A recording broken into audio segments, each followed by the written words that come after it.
Y'all know what it is. MZ Talks Boxing.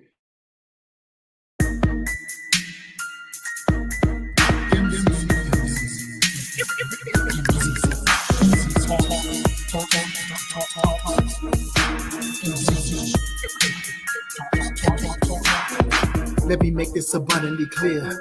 We talk about boxing here. My opinion is winning, but if you ain't feeling the good on your boxing, yeah. This mental headshot sting. So do these body blows that I bring. You wanted the big step to the ring. Let's go to the toe to the final bell ring. MZ Talks Boxing. Yeah.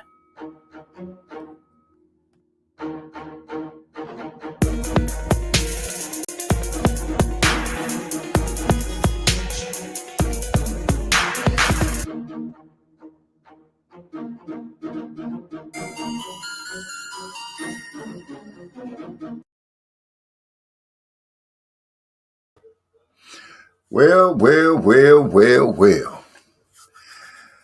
We are now live, and we getting ready to do it like we always do it here on MZ Talks Boxing. We're going to sit back. We're going to have some fun.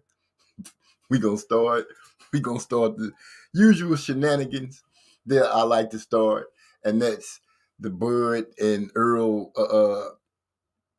issue with my brothers and sisters from the corner. So we're going to sit back, get the table set up so everybody can come in and start enjoying themselves. Want to talk about David Benavidez and his win the other night. Lemieux, what's his name? Lemieux? Yeah, he put that boy out of there in 3 rounds. He handled his business. Also, we're going to bring up the fact that I'm starting to get word that Canelo will not be trying to deal with Dimitri Bivol again. He's going to go the Triple G route. And I want to know what my brothers and sisters have to say about it. So, like I said, we're going to go ahead and start getting the mixtures together and things like that. And sit back, wait for the family to start popping in so we can have some fun. R.I.P. the Batman. You know, the Gary Russell's trainer brother. You know how it is. We lost him. We lost a boxing mind. And I'm sure everybody has heard about it. I've been seeing the RIPs and the rest in peace, rest in heaven, all these things going out to him. And I want to also let it be known that here at MZ Talks Boxing, we also tip our hat and give a moment of silence for Batman. And let's just do that real quick.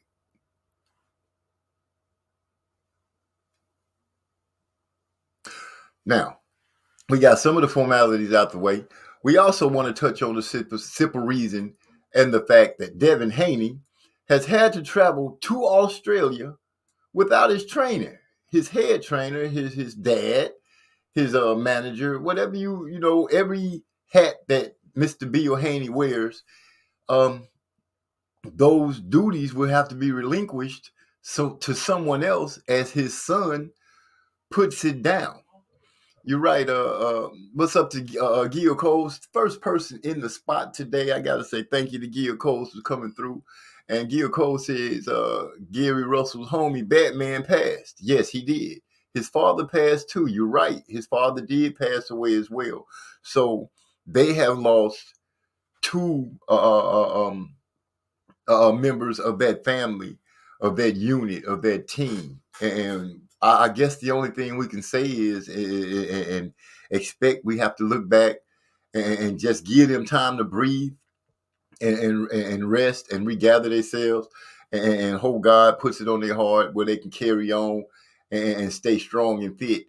And sooner or later, we'll see what the Russell family will be doing. I'm sure they'll be getting back in the ring. But yes, condolences goes out to them for Batman and their father. You're right, Gil Coles. That's super sad, man. It's terrible. And when I saw Batman, when I saw that he had passed away, I was shocked because I was like, wow, I just saw that man on some he used to be on other platforms and stuff. He would go on Blue Blood sometimes. He would go on the barbershop conversation sometimes. He would just be in different spots, you know what I'm saying, and having his conversations and letting people know that his fighters, Gary Russell and the Russell family, though, that they was the business. Simple and plain. So yes, it's a sad thing to see that's happened. And like I said, our condolences go out to their whole family, man. You know what I'm saying, for losing Daddy Russell and for losing Batman. That's all I really want to touch on that. But I can't wait to see what you guys' opinions are about the David Benavidez fight. I really, really want to chop it up with you guys about how things are going on for Devin Haney. And the shocking thing is that some people are excited at the fact that Bill didn't get to travel, and it's strange that happened because I'm not sure. I think it was Blue Blood that brought up the point that Mark Wahlberg, who we all know as an actor, used to be Marky Mark, and with the boy band group. Y'all know who he is. Well, y'all know he got convicted for a hate crime back in the day against the Chinese man. I don't know what exactly happened. I think he beat the guy up and stuff like that. But he got charged. Had I think a 4-year sentence. Only did like 45 days on it and all that kind of stuff. So he's in Australia. He got to travel back and forth. Bill Haney came out and he let people know, hey, I did some things back in the 90s that I'm not proud of. I did my time for them. And when you do your time for something, you should be, it should be done. Your debt should be paid to society. But we know what this society thinks about certain people, especially when they get in trouble. Once you get in trouble, it's easy to get into. It's almost impossible to get out of. Almost totally impossible to get out of. And with that being said, I hope Devin is able to stand up strong and handle his business. I'm understanding that Zab Judah's dad is going to be with Devin over there in his corner. And that's Devin's godfather, the Zab Judah. The Judah family and the Haney family seem to be very close, listening to Bill speak on Judah's dad and everything like that. So I'm expecting Devin to have a little hurt because, his dad, his cornerstone of what's going on with him is not going to be there. But as far as the rest of it go, I'm expecting him to go over there and make a good showing. I'm hoping that he goes over there and destroys Kambosos. Now, I'm not a hater of Kambosos of anything, but I am not in love with the tactics that he's been using lately and the way he's been getting full of himself. You guys heard me say in the get-go when he first got the belts from Teofimo Lopez, I was going to sit back and give him a chance to make sure if he was going to be one of those tap water dudes that's like, oh, no, I'm the champ now, I'm undisputed, and start running around spreading his feathers like a peacock, or was he going to keep his word and go straight into those battles and make himself really be an undisputed champion?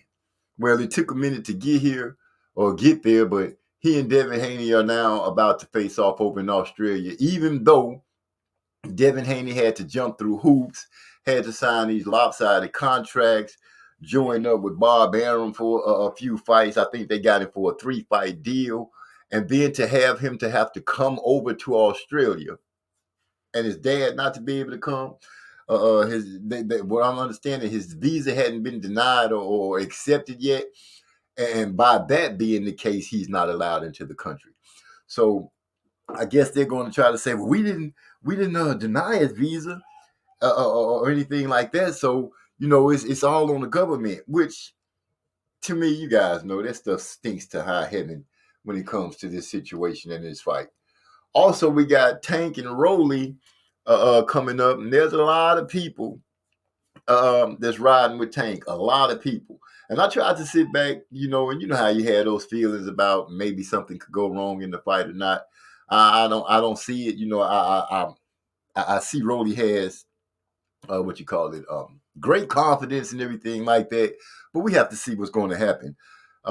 See if his tactics that he used, because the last time I seen him fight, it was a couple of things that I was like, dude, that's just not necessary. You would be able to handle his business. Gil Coles is making a correction. He said, isn't Bill Haney his trainer, manager, and promoter? That's kind of tough not to have him in his corner in the possibly the biggest fight in his career.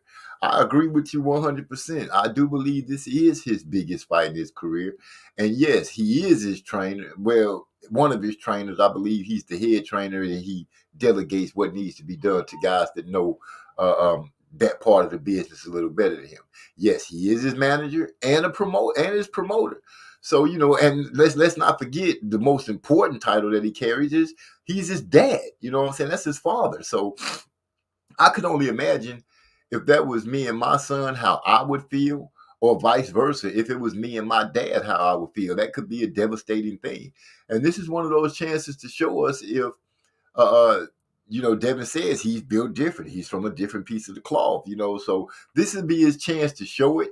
And I mean, really put a stamp on it, because if he can go over here and wrestle those belts away from Kambosos, that would make a hell of a statement, because that would be saying, dude, not only did I come over here in your backyard on your home turf, but I handled my business short one of the main ingredients in my recipe when it comes to me fighting against you and everybody that's part of your team. If Devin Haney can pull that off, you have to give that man nothing but 100% credit and props, because that's going to be a hell of a task to overcome. Because I don't think nobody thinks that Kambosos is a walkover fight or anything like that. I believe everybody feels that this should be a good fight.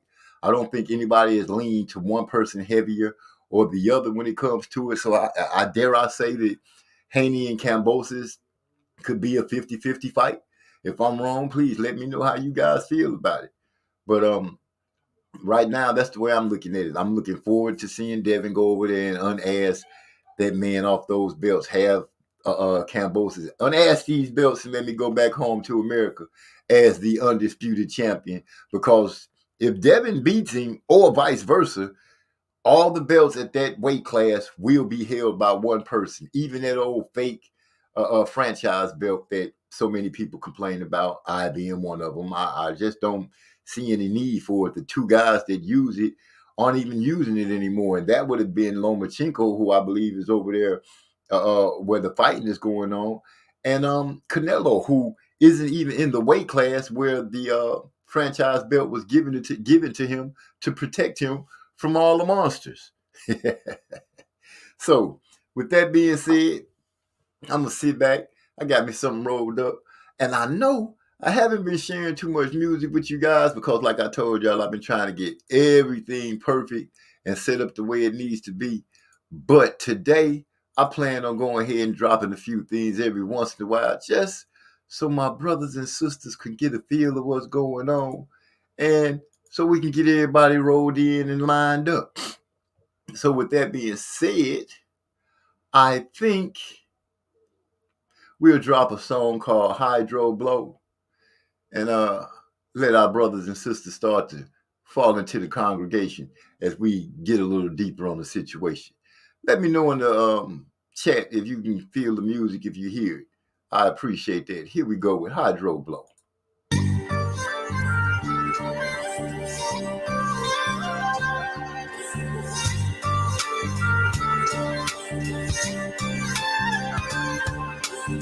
Shorty looking mad fly, had me captivated when she walked by.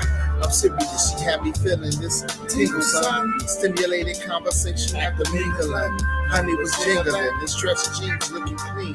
Appearance would enhance any scene. I mean, feel bad, really. I know it sounds silly, but looking at her was like puffing on a fat fillet. Relaxing, she had this natural attraction. She started laughing when she saw my reaction. Oh my, passed the name and number to the cell. Asked for mine, I said his oldest last name is Bell. Also known as the O, the B, the 3, the A, the S, the T. It's me, obese. If you get high, then I'm your guy. And if I got the high, you got control. You can make this track flow. And if I got the high, you got control. You can make this track flow. And if I got the high, you got control. You can make this track flow. And if I got the high, you got control. You can make this track flow. Met the sunny from the other day. Nice hair, nice skin from Bonneville. Got the smooth skin and pretty eyes. And my kids open like Johnny singing lullabies. Not my mind, I suppose she gave me butterflies. She told me she was into me and not those other guys. Oh yeah? I got the rush, made a brother blush. And in my mind I thought of ways that I could make her gush. You gotta leave me here some trees and then we hit the crib. We home alone and on the phone trying to reach the streets. Digging like a girl from home, stroking right. From the first she couldn't keep her face poker tight. All in my lane. That's right. Once you that damn pressure on the back, how you pull my hair. Oh, just got my hair in. Oh my God, I'm about to blow. And if I got the high, you got control. Make the track go. And if I got the high, you got control. Make the track go. And if I got the high, you got control. Make the track go. And if I got the high, you got control. Make the track go. I'm chilling in my room on this night. I got something tied up in the shower. Am I right? A friend in the negligee smiling and she rolling up. Every once in a while looking up, saying, "Girl, hurry up." She placed her gaze back up on and took a deep sigh and said, "I'm so hungry. You want a drink?" I said, "Yeah." And while she walking to the table, she asked me what I think. I like the way your lips poke, I like she pout. And that ass got my little man shouting. She kinda giggled, "Oh, you like what you see?" Before I can answer, I heard, "Hey, what about me?" I turn around, she got a pose with no clothes, with her leg up on the chair, with her legs so exposed. She said, "Don't speak, just lay back on the bed." Said something about double H. Yeah, you heard what she said. If I got the high, you got control. Make this track go. And if I got the high, you got control. Make this track go. And if I got the high, you got control. Make this track go. And if I got the high, you got control. Make this track go. Man, we call that hydro blow. I thought I'd go ahead and drop that to you while we go ahead and start getting ready to beat up on this boxing as the world turns, or should I say as the boxing world turns. Quick question. Was anybody surprised at all when they found out that Ryan Garcia and the Pitbull Cruz fight had fell through? I was not surprised at all, not one bit. Like I said, I don't believe this dude really wants to fight anymore. I don't know what his problem is. I think he's more interested in the fame. Like it's being reported about certain things. He just wants to be famous, for, known as a boxer. It looks good. He wants to get the belts so he can say, "Yeah, I was a champ. Look at me with my belts and all this kind of stuff." Other than that, I can say that I am quite tired of Mr. Ryan Garcia, and I wish he shouldn't get off or get off the pot. Either fight somebody or stop bothering the boxing fans with these shenanigans. Simple and plain.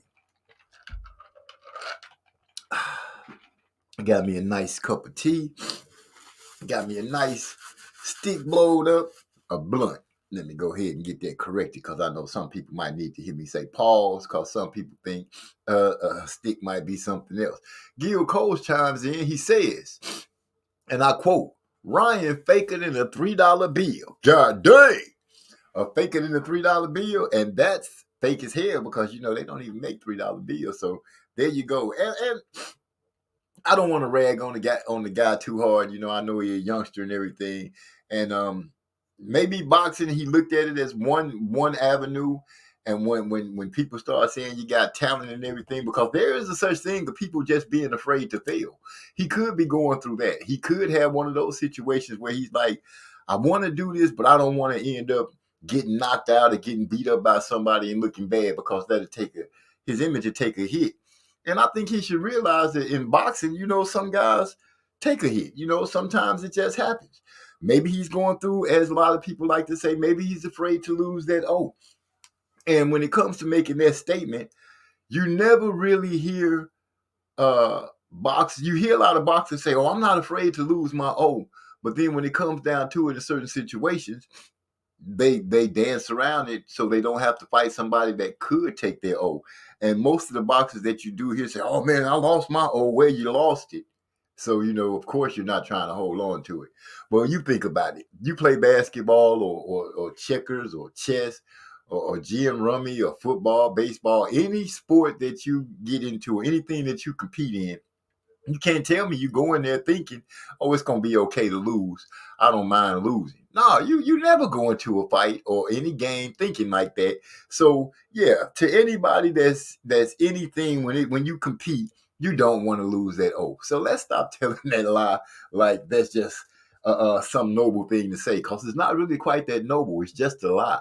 It's a lie, and you know it like I do. It said, I think Gil Cole said, I think Rolly can beat Ryan. I bet he won't call him out. To be honest with you, Gil Cole, I agree with you 100%. I do believe that Rolly can beat Ryan. I don't know if you saw, but there's a video of Rolly and Ryan sparring. And Rolly punched Ryan in his face a couple of times. And Ryan got on his bicycle. Now, he didn't quite just sprint out and start running, but you can see his attitude in the sparring match turned dramatically. He wasn't trying to engage that much. He was trying to get some distance between he and Rolly. Maybe he was trying to reset. Maybe he was trying to get enough room to throw his punches. But once Rolly punched him in his face a couple of times, the whole situation changed. So, yeah, you're right. I think Rolly beat Ryan. I don't think that there's too many of the guys that people consider the top guys in the smaller weight divisions will lose to Ryan. I think they all will beat him for the simple reason I think they all have a little more heart than it. So with that being said, I agree with you 100%, Gil Cole. Gil say, nah, I didn't see that.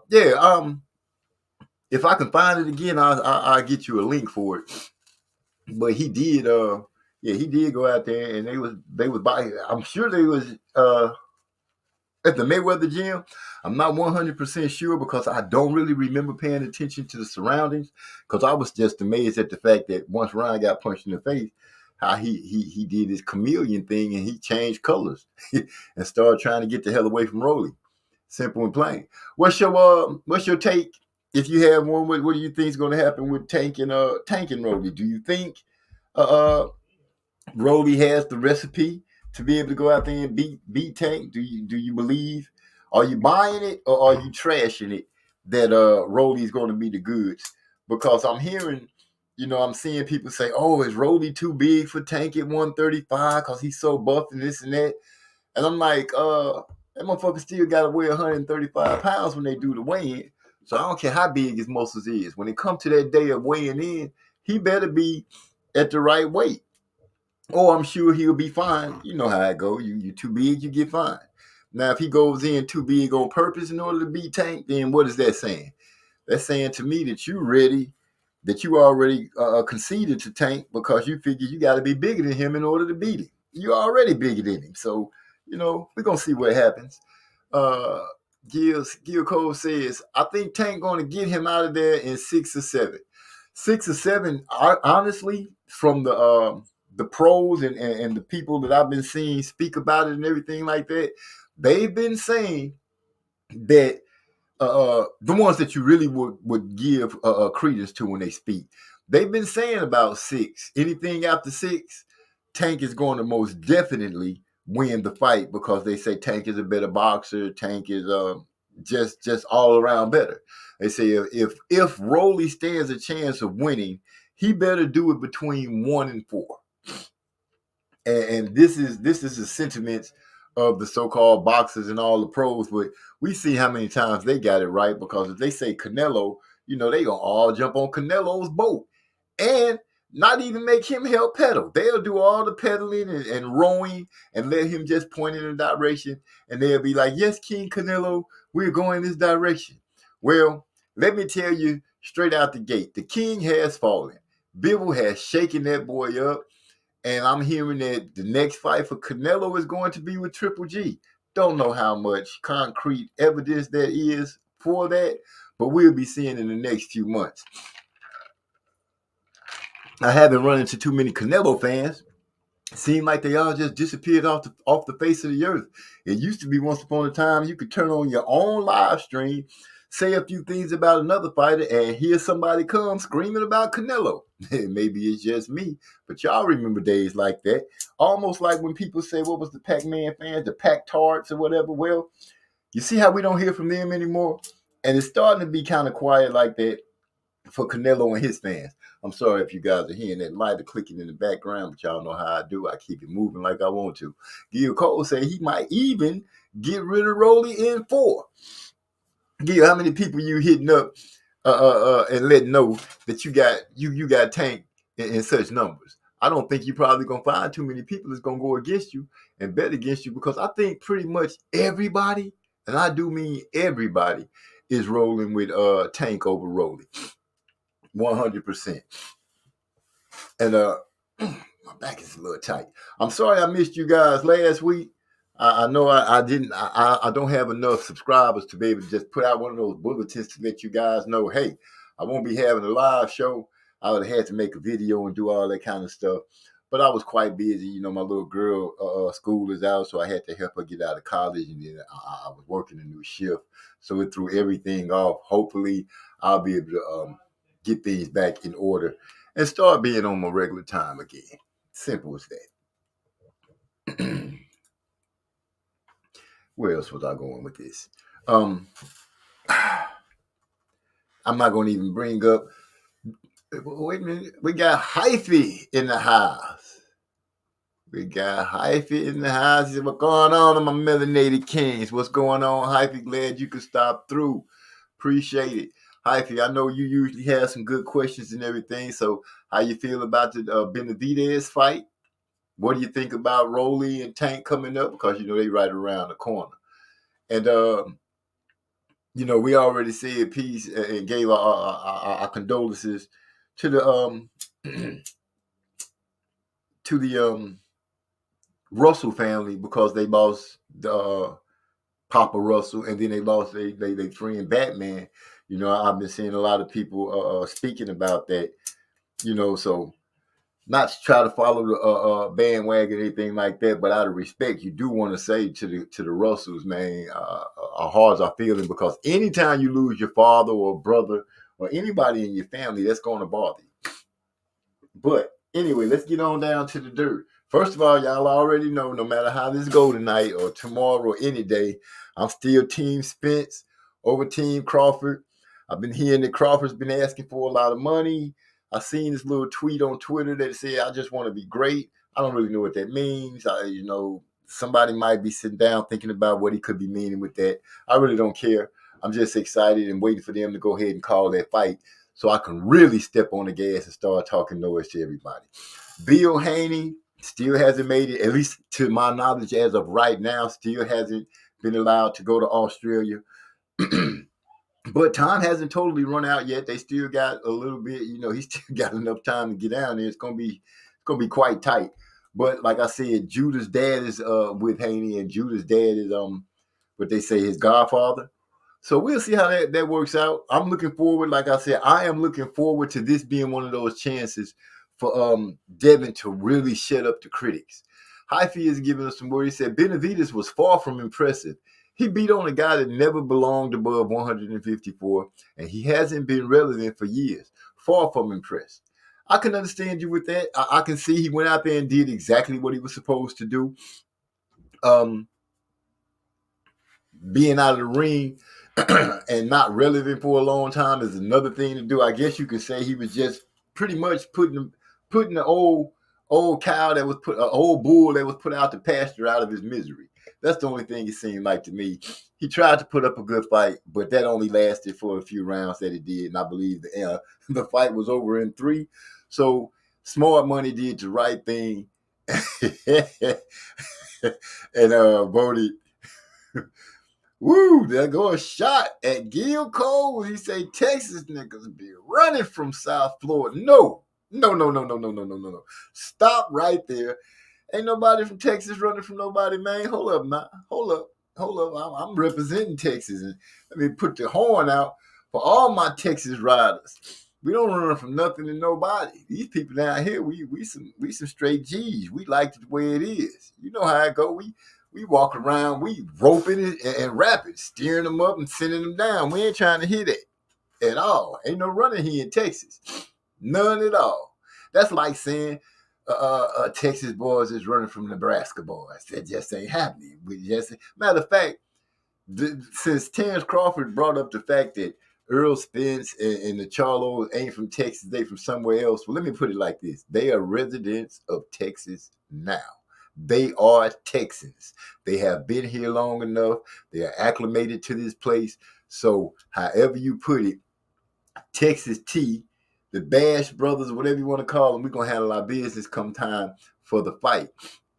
And this is one of those times, which I do have quite a few of them, that I agree with Hyphy. David Benavidez, it wasn't an impressive thing that he did because, like Hyphy said, you beat up somebody that pretty much everybody looked at it like you were going to beat him. He was old. He was irrelevant. Hyphy brings up the point that he should have never been above 154 pounds. And seeing that they fight at one, David Benavidez fights at 168, that's 2 weight classes above what Hyphy thinks the man should have tapped out and reached his ceiling at 154. But with boxing, you never know why a boxer does what he does when it comes to moving up or down. But I want to know, what does anybody has to say about Canelo planning to go the Triple G route and leaving Demetrius Bivol alone? Not wanting to fight at 168 like Bivol said he would do. He would come down to 168, but he kept making the strong impression. Hey, I'm coming to 168, but I want Canelo's belts. And I don't think the boxing world is quite ready for Canelo to not be the name that they're trying to force feed us to accept. What do you guys think? That's just something that's out of my mind. I thought I'd sling out there and see what's going on. Y'all give me some feedback on it and let me know how you feel about it. Do you think Canelo, one, I don't think he's pound for pound. He should be a pound for pound fighter. I've never felt like he should be a pound for pound fighter. When it comes to people saying it, I just concede to their situation of how they make their pound for pound list, because when you go and look at it, really it's just a bunch of opinions of people who like certain fighters. Now you have some people who seem to put some time, thought into it and try to really give you a good reason why they have a pound for pound list. And they try to give you a criteria of what they use for their pound for pound list. But for the most part, it's just a popularity contest of who you like from least to best. Simple and plain, simple as that, So when it comes to the pound for pound list, I think today will be the last time that you will hear me saying anything about a pound for pound fighter. I'll just say, hey, I'm looking for the guy that's the best in this division at that time. And right now, from what I'm seeing, we are about to see the best at 135 with Haney and Kambosos. We're still going through the thick of things at 130 to see who the best fighter is there. I'm thinking it's Shakur Stevenson at this moment right now. 126, I think it's opened up because Gary Russell isn't the champion at 110. At 126, and we don't know what those other champions are planning on doing. But at 147, I just must touch. At 147, one of my favorite weight classes, I do believe that the big man there is Earl Spence Jr. Am I right? Y'all, yes, Earl Spence Jr. Earl Spence Jr. is the number one fighter at 154. Hands down, I guess we have to say right now, 147. Did I say 154? I did say 154. Earl Spence is the number one guy at 147. At 154, I think you have to say without a shadow of a doubt, it's Jermell Charlo. Mel is the man at 154. He has all the belts. He has literally went through everybody in that division. The only person that he didn't have to fight, and I can understand why, was his brother. And his brother moved up. We still waiting to see what's going to go down at 160, who's going to end up, if anybody's going to end up being the top dog there, because it just doesn't seem like the fights are happening like you would think they would. And 168, Canelo is kind of holding belts hostage there. He's not going to fight anybody privy that can really beat him, I think. I think he's going to try to go on one of those little tours. He's going to go and readjust his game plan to be able to duck and dodge a little better and a little more. But this is boxing, and you got your darlings of the sport, and you got those that you don't like. And the darlings get the red carpet treatment, and those that you don't like, they have to jump through hoops and go through everything and anything in order to get a big fight. A perfect example, look at Devin Haney. He had to concede in so much. He had to give up so much. And then have to go over to Australia to fight to try to become undisputed. If he wins, it's a one-way rematch clause. If George Kambosos wins, Devin doesn't get another bite at the apple. But if Kambosos loses, he gets another bite at the apple. And they're doing all of this while Devin's top trainer, promoter, confidant, father, number one fan. Everything is at the top of the list for Devin as far as fan, trainer, love, help, has been stopped with just one man, and that's Bill Haney, by not being allowed to show up in Australia. And I can't see, if I was a warrior, there's no way that I would want to have anyone being able to say, the only reason you beat somebody is because y'all took away this from him. Y'all physically took away his trainer, his dad. Y'all kept him from coming while you have everything. You got your family there, your dad, his mom's still alive, she's there. If you got a gal, she's there, his friends, his countrymen. Everything is in the bag for George Kambosos. So if he gets his ass whooped, he's going to deserve every bit of ridicule, every laughing meme that's going to be made about him, everything that's going to be said mean and disappointing about him. He's going to have to take care of that. Wait a minute. We got Hyphy making a point. He said, I am at the point where I'm tired of talking / hearing about Crawford Spence. I want Thurman to attempt to clear out Stanionis, Rashidi, or Duran. Wow. Now, that's something on the plate that could make some interesting fights, Hyphy. Let's not talk about Spence and Crawford. Let's go ahead and jump on the Thurman boat and see. Do you think really that he can handle Stanionis or Rashidi or Duran? Boots Ennis? I think Boots would be a good fight. He's going to be a great test for any of them as long as he comes out and be the Thurman before Pacquiao. Let me make that statement. If he comes out and be the Thurman before Pacquiao, he's going to be a great test for all of them. He talks the talk. We know he can walk the walk.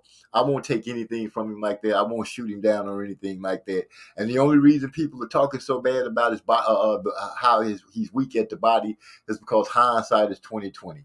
You've seen it happen on more than one occasion. So yes, most people are going to harp on that. But let's not forget that the dude is athletic. He is a good boxer. He has a good strength. Very awkward. He does that lunging and punch. I think I can't remember the champion's name, but I think he was the first one to win the belt, win the heavyweight championship undisputed twice before Ali. I just can't remember his name. He used to wear that funny haircut. The gazelle punch is what I'm speaking on when I speak about it. So yeah, that would be great to see Thurman try to step into the fight with them to see what would happen with it. So with that being said, yeah, Thurman could be a great test for Stanionis, Rashidi, or Duran Boots Ennis. And maybe he could be more than a tester for all three of them. I won't say that any of them will beat him. There it is. Floyd Patterson. Thank you. Thanks, Trey X, for letting me know. I remember, I knew that's who it was. But yeah, Thurman kind of reminds me of him when I see him do that little lunge and punch that he likes to use a lot. I've seen him use it in more than one fight. So saying that, yeah, I would love to see him get in the ring with those youngsters. At this moment right now, if anybody would have to be set in the situation where they'd be like, it's fight them or nothing, it would be him, because he is trying to knock on the door and get his way back into the good graces of the title holders and try to become a title holder one more time himself. Sean Porter is out of the picture. I don't think Danny Garcia is in the picture anymore. Honestly, I don't know what to say about Danny Garcia, so I won't say much about him at all. So I'll just leave that alone. But yeah, come on, Keith Thurman.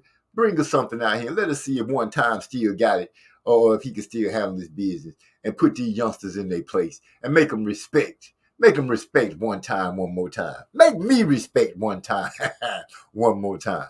Hyphy says, Spence fans claim Crawford demanded $20 million. Crawford fans claim that Spence not agreeing to drug testing. Boxing fans argue against the fight happening.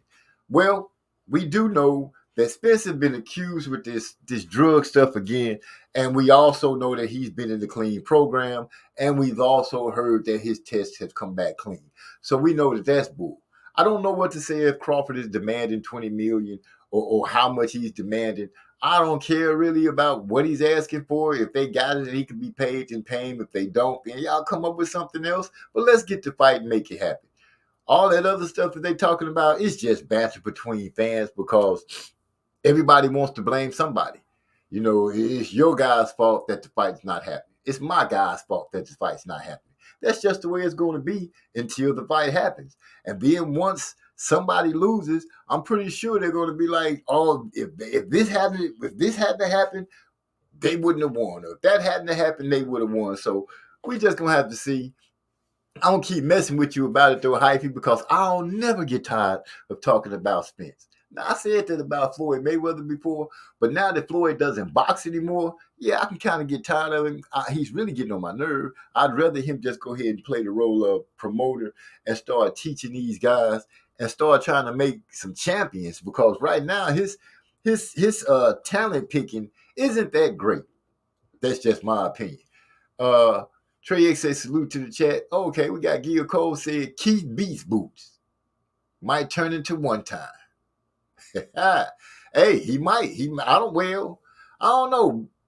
You know, we haven't really seen Boots. We've seen him take a couple of punches. I don't think nothing really substantial or solid across that chin to make us feel like, hey, he got a grand chin or not. So, yeah, I think his button can still be tested. So, yeah, you know, we never know. One time might come out there and do it like that. He just might. Trey X called a great fight the other night. He made it sound super exciting when Benavidez walked through Lemieux. But I have to agree with Hyphy on the fight. You know, I don't know how impressed you could be with David walking through Lemieux like that. You know, Lemieux wasn't ready. You know, he just, as Hyphy would say, he was pretty much done. You know, shouldn't have been at that weight class. He shouldn't be over 154. Irrelevant. He was irrelevant when it comes to boxing, and is out the game. But that's one opinion, and he made some points in it that I could see and I can agree with. Gil Coles also said, no excuses on Keith over here. I just want to see him get back in the mix. And with that, I can agree with you, Gil Coles. I want to see him get back in the mix too. I don't want to hear these fighters with all this extra talking. Just, you know, if somebody's saying they got something for you, go make it happen. And right now with Keith, I think the best thing for him to do is try to find out which one of these guys, you know, sit back and make the assessment. Which one of these guys will cause you the least threat that you can go out and take care of right out the gate. They're all going to give him credit. If he beats any of them, I believe he'll get the credit for it. For Stanionis, Boots, and Rashidi. If he beats any of those guys, I think the boxing world would take notice. And the screams for him to be able to fight Spence or Crawford would get louder. Now, I still have to say that I don't think that anybody should give stock to any fighter that's not about to make their fight undisputed. There's only two fighters that could make an undisputed fight at 147. One of them being named Terrence Bud Crawford, and the other one being named Errol Spence Jr. To ask us to, or ask people to have people saying, oh, Earl should fight this guy or Terrence should fight this guy. Let me say, put a blindfold on and run out in traffic and rush out, because you need to just go out there and get hit, because you're talking crazy right now. Why make a fight that's not going to get us to undisputed? That's the only thing I want to see at 147. And then after that, hey, if y'all want to see Boots and Spence, I'm with that. Boots and Earl and Stanionis, I'm with that. Earl and Rashidi, I'm with that. And vice versa. Crawford and any of those guys, I'm with that. Even if they only defend all of the belts one time just to solidify and submit their place in history. Yeah, they're going to be in history as undisputed anyway, but to go ahead and just make sure that you cement it and say, hey, not only did I become undisputed, like Josh Taylor did, even though his win was shaky and ugly, he still did it. You know, he still went on and said, I'm gonna defend these belts. And I would love to see Earl, who I believe is going to win, or Crawford, who some people think might win. Either one of them, I would love to see defend the belts at least one time. Even though Earl said he's getting a little too big for 147 and it's getting hard for him to do it, that would be the only reason I could say I wouldn't see him doing it. Gil Cole said, I had to listen to the replay of Marlowe's corner on the Benavidez fight. I messed around and tried to send a super chat during the replay. Now, I don't think it worked like that, homeboy. I don't think you can send a super chat during the replay. But if it was that good to you, you go ahead and hit him up on the back channels and get that super chat to him. Because Trey did have it going. I was so tired when I came home.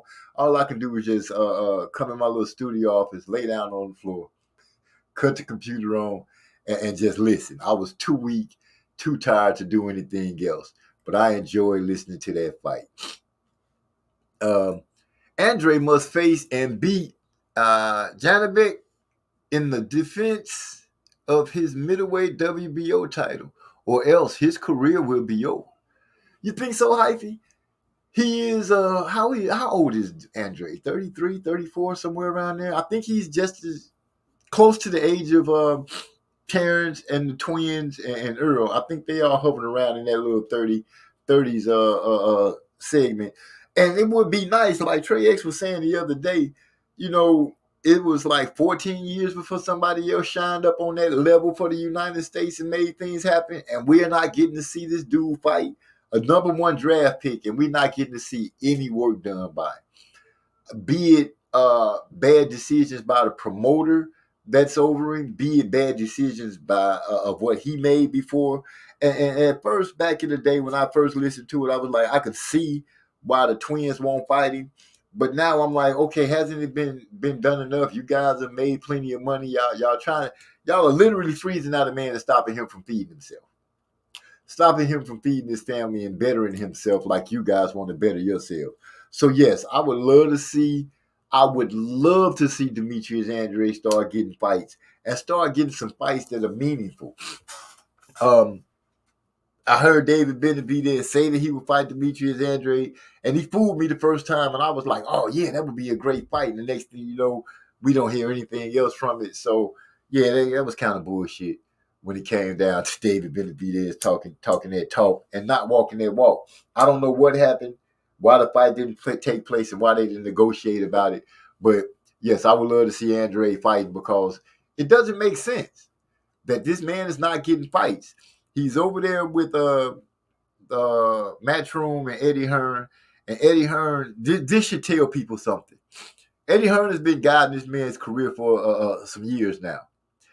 Not only did Eddie Hearn stand there and let Canelo, who is really not Eddie Hearn's fighter, talk bad to one of his fighters and just disrespect him like that. Y'all remember, get the fuck out of here, man. Get the fuck, this is my time, man. Get the fuck. Y'all remember when Canelo was showing his ass? That's why I'm glad that Dimitri Bivol put hands on it. So I'm going to just leave it at that.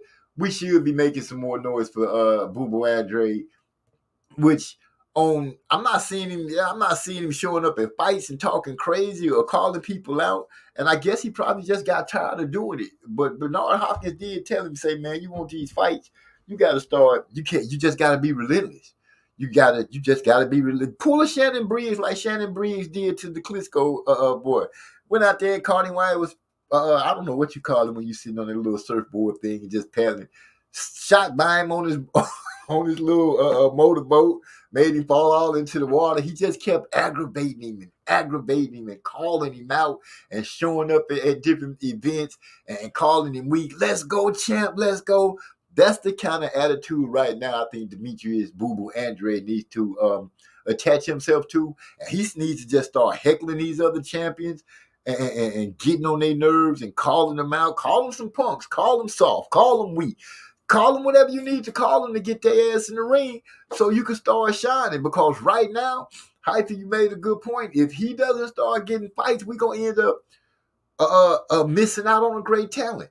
Simple and plain as that. We're going to end up missing out on a great talent. Oh, snap. I forgot to even do this. My bad, gentlemen. I'm sitting here and I'm chilling so hard. I forgot to attempt to invite anybody or leave a link. Y'all should have told me something. I would have stuck that out there already. David, the two Davids in their names had me off. No, yeah, I remember you saying that, Trey, that the two Davids in their names. I thought you would just go ahead and start saying Benavidez Lemieux, Benavidez Lemieux, but you so used to saying David, I can see where you was getting thrown off at. But you still called a good fight because you got to go. You know how he get all this. He gets super excited and his voice go up 2-3 octaves, and that's what it is. Hyphy said his career will be over because the fans aren't on his side. Matchroom already stated that they're not re-signing him, and most middleweights don't want to fight him. There you go. But on the same note, I'm sure that, well, I would hope that he would have sense enough because the situation he's been through with who was it? Rockefeller, wasn't they the ones that tried Rock Nation or something like that to try to guide his career? Then he went over to Matchroom. I believe that he's made enough mistakes that he should be able to right his ship and start doing things to help himself get on. But like I said, he's going to have to adapt that attitude and just start being like, man, forget it. I'm going to go ahead and start attacking these boys and doing what I need to do and calling them out so he can get in that ring with them. Say somebody about somebody's mama, somebody's daddy. Not too derogatory, but say something to make him want to say, oh, man, I'm going to have to whoop his ass for that. We need to see Demetrius Andrade fight. Simple and plain. We need to see this guy fight because he's a good talent that we're missing out on. And I don't know if you've ever showed up to a place where there's good food and everybody say, oh, man, you should have got here a little earlier because the barbecue was hidden. The ribs was off the chain. That's what Boo Boo is finna be to us who love boxing. He's going to be the barbecue ribs that end up being gone, and we don't all get to taste them. And that's going to suck. So I feel you 100%, Hyphy. Let me say, Benavidez, including Morelos, is one of them bitches in the post-fight interviews. How is that when Moreira has demanded that fight, but Benavidez team keeps dismissing it? We've heard a lot of these fighters say a lot of things when it comes down to fights. And we've heard people say, hey, we've sent an offer and this and that. I can't remember the name of the fighter that did an interview, but he went into a lot more depth. And he started speaking about how these people are seeing certain fights, but they have certain things that's connected to these fights and these contracts. Like they can make money off you, and they don't have anything to do with you in other fights. And if you do certain things, you can end up losing money. And it's almost like selling a piece of your soul to somebody who has nothing to do with your career. They're like a parasite just trying to suck money off of you. I don't know. Business these days, when it comes to boxing, I see why they say it's the most corrupt sport, because even a good contract, if you look and dig deep enough into it, it end up being a bad one some kind of way where somebody could make money off of you if you make the wrong move or say the wrong thing about certain fighters. You know, look at how fighters are kissing up to Canelo. I guess, you know, if you talk bad about Canelo, you won't get the fight, you won't get the big payday. I'm still trying to understand why Dimitri Bivol, from what I'm seeing people reporting, has not been paid yet. And I don't want to hear nothing about, oh, well, you know, they got sanctions against Russia. They had those sanctions before they had to fight. And they knew that. And if they guaranteed this man, if I was Bivol, I'd be trying to sue Canelo for $100 million. I'd drag his little red cinnamon colored ass right into court and dig into his pockets, because why aren't I paid? I'm pretty sure I'm almost willing to put my best pair of shoes on it. And I got a nice pair of shoes in the closet, quite a few pair. They're too big for some people. They about size 15, but I'm willing to bet that if Bivol had a loss, wouldn't be no issues with the money. But pride comes before disaster or downfall. Y'all know what I'm trying to say. And Canelo got his ass whooped, and his pride blinded him. He ran up there. Andre Ward said it best. You already beat Kovalev at that. I mean, not Andre Ward. the guy from Florida, Roy Jones Jr. Roy Jones Jr. was the one who said, "Hey man, you already went up there and beat somebody. You know, if you already did that, why are you going back up there and messing with somebody a lot more dangerous than the old Crusher?" Is that you, King of Ken folks? Hey, what's up, G? What's going on with you, man? Good to hear from you. Good to see you come through. Yeah, I heard you say something about him suing Canelo, and I was like, oh shit. Now, really, if you think about it, it need to be Eddie Hearns in them, because that whole, they're all under the same fucking banner. So that whole promotional knew that was going to happen, and they still did that shit to him. That's why I say, he should drag their ass in court. Y'all went into a business proposition. I'm going to guess, like you said, they knew what was going to happen. If y'all knew what was going to happen, why would you enter into a legally binding contract? You went in there knowing that you was going to screw over this man. So I believe Bivol could put a team together and get their ass in court, and I believe he can eat their ass up. That's what I would do. I would make him spend money. You just gonna have to start hemorrhaging money. That's what I would attempt to do to him.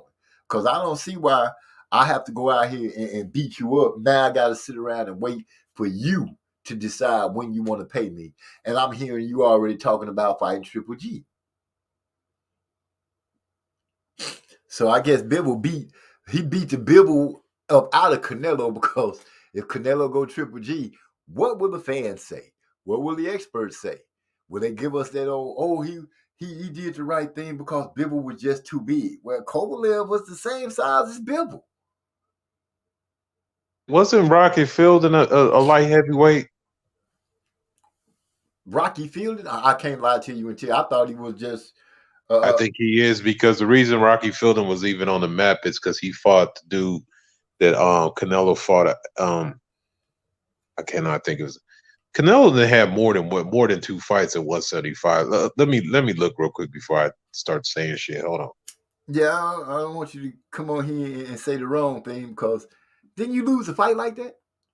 Rocky Fielding, Trey X said Rocky Fielding was 168, he thinks. Fielding was 168.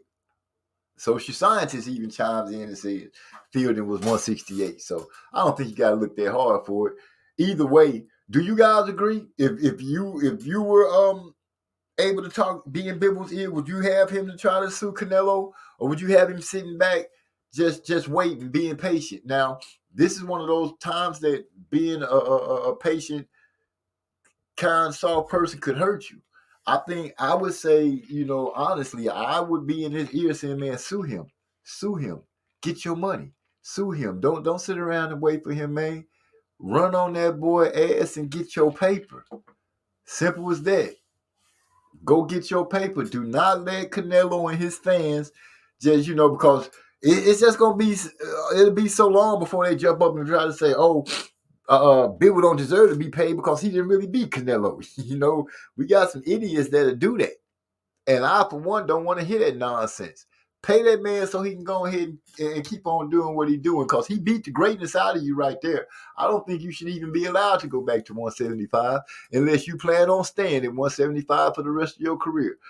I want to see right now the landscape is set up. It's like almost any weight class you go to now, you got to fight somebody to satisfy your fans, which I'm pretty sure he could go out there and fight a waste management worker that drive the garbage truck that don't do no running, and people will love him. But the thing about Bivol though, man, that if he didn't get paid, that means his whole team didn't get paid, bro. Exactly. Nobody got paid. Exactly. Unless he one of those real ones that's like, I got paper, or I got some paper. Let me go ahead and pay my people and get them out the way. That would be real. The funny part is I don't even know what kind of money Bivol was making. He must have been making pretty good money, because he said that they gave him some, a trash amount for this fight. I guess for the magnitude of it, but that's what I'm saying. Look, I'm just going to tell you straight up that they evidently, let's say even if he could take this to court, we talk about 3-4 years. Man, my man needs his money now. Okay, let me ask you this: you sitting there and you say we can go to court, and it could take 3 or 4 years. or I can sit here and wait for you, and I don't know when you might decide in your mind that you're ready. So you kind of looking at the same, you're looking down the same tunnel, but one with the court situation, at least you can say, I got a timeline here. If you just let this man run on his own timeline, hell, you might not get paid.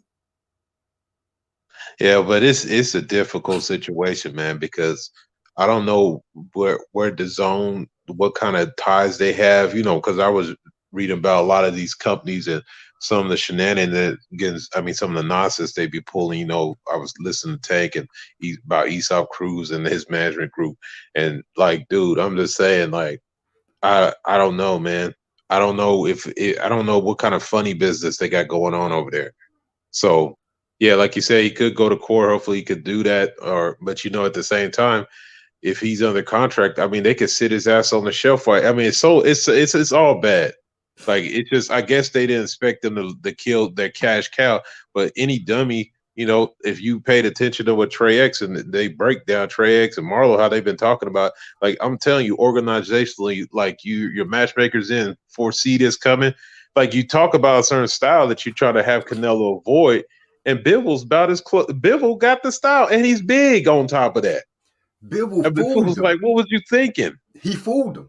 He fooled him. And when I heard him speaking, he said, yeah, I know y'all saw me in my last few fights and y'all felt like I didn't look that good.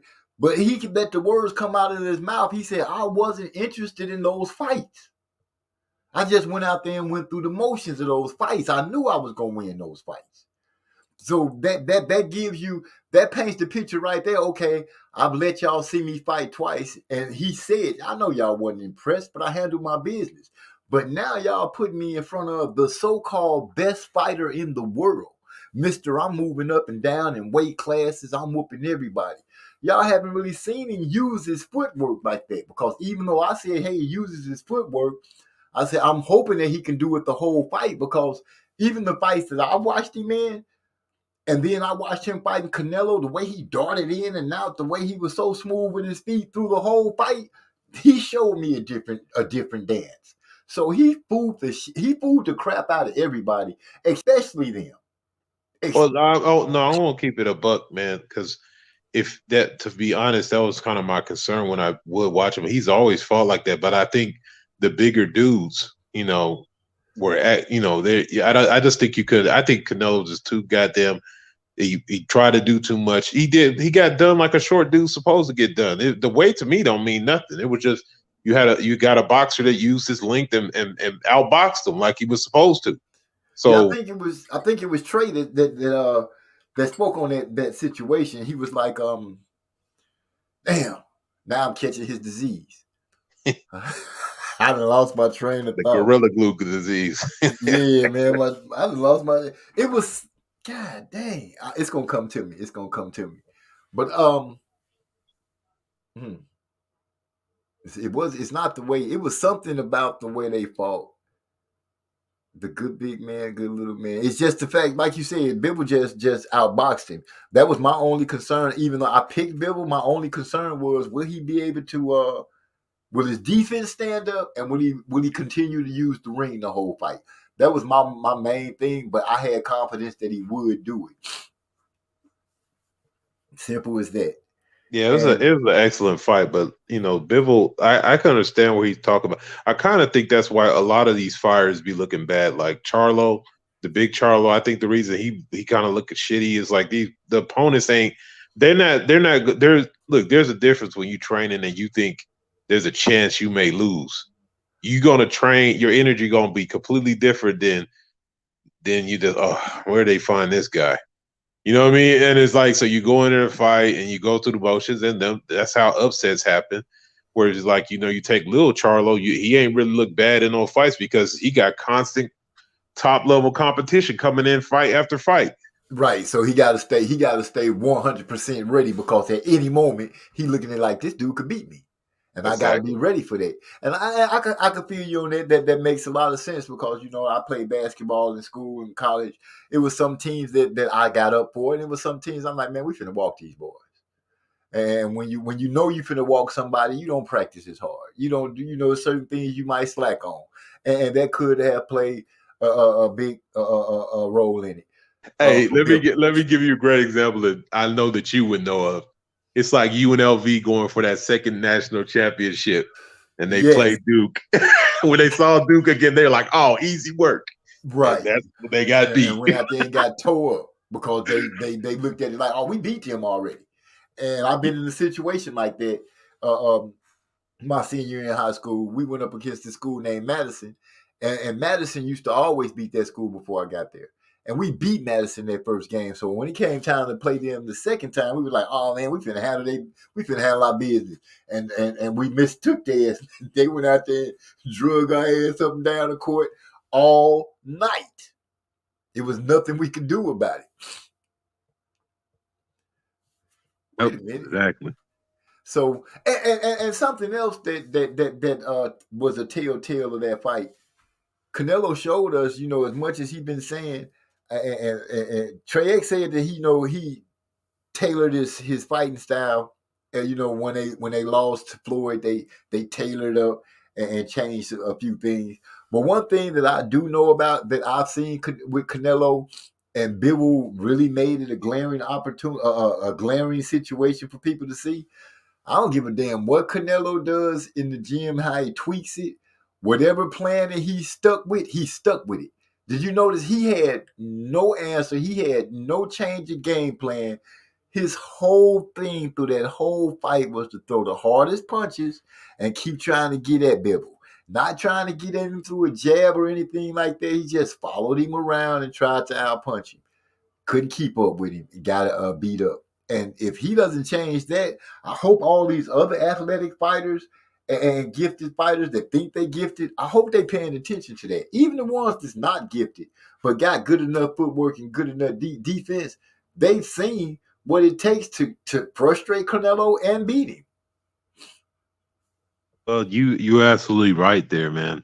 The funny part about watching that, the expression on his face, I mean, all it took was Bill. I mean, if Bivol had to, in the 11th round, looked at the ropes the way Floyd did, I'm like, damn, this is the same fight again.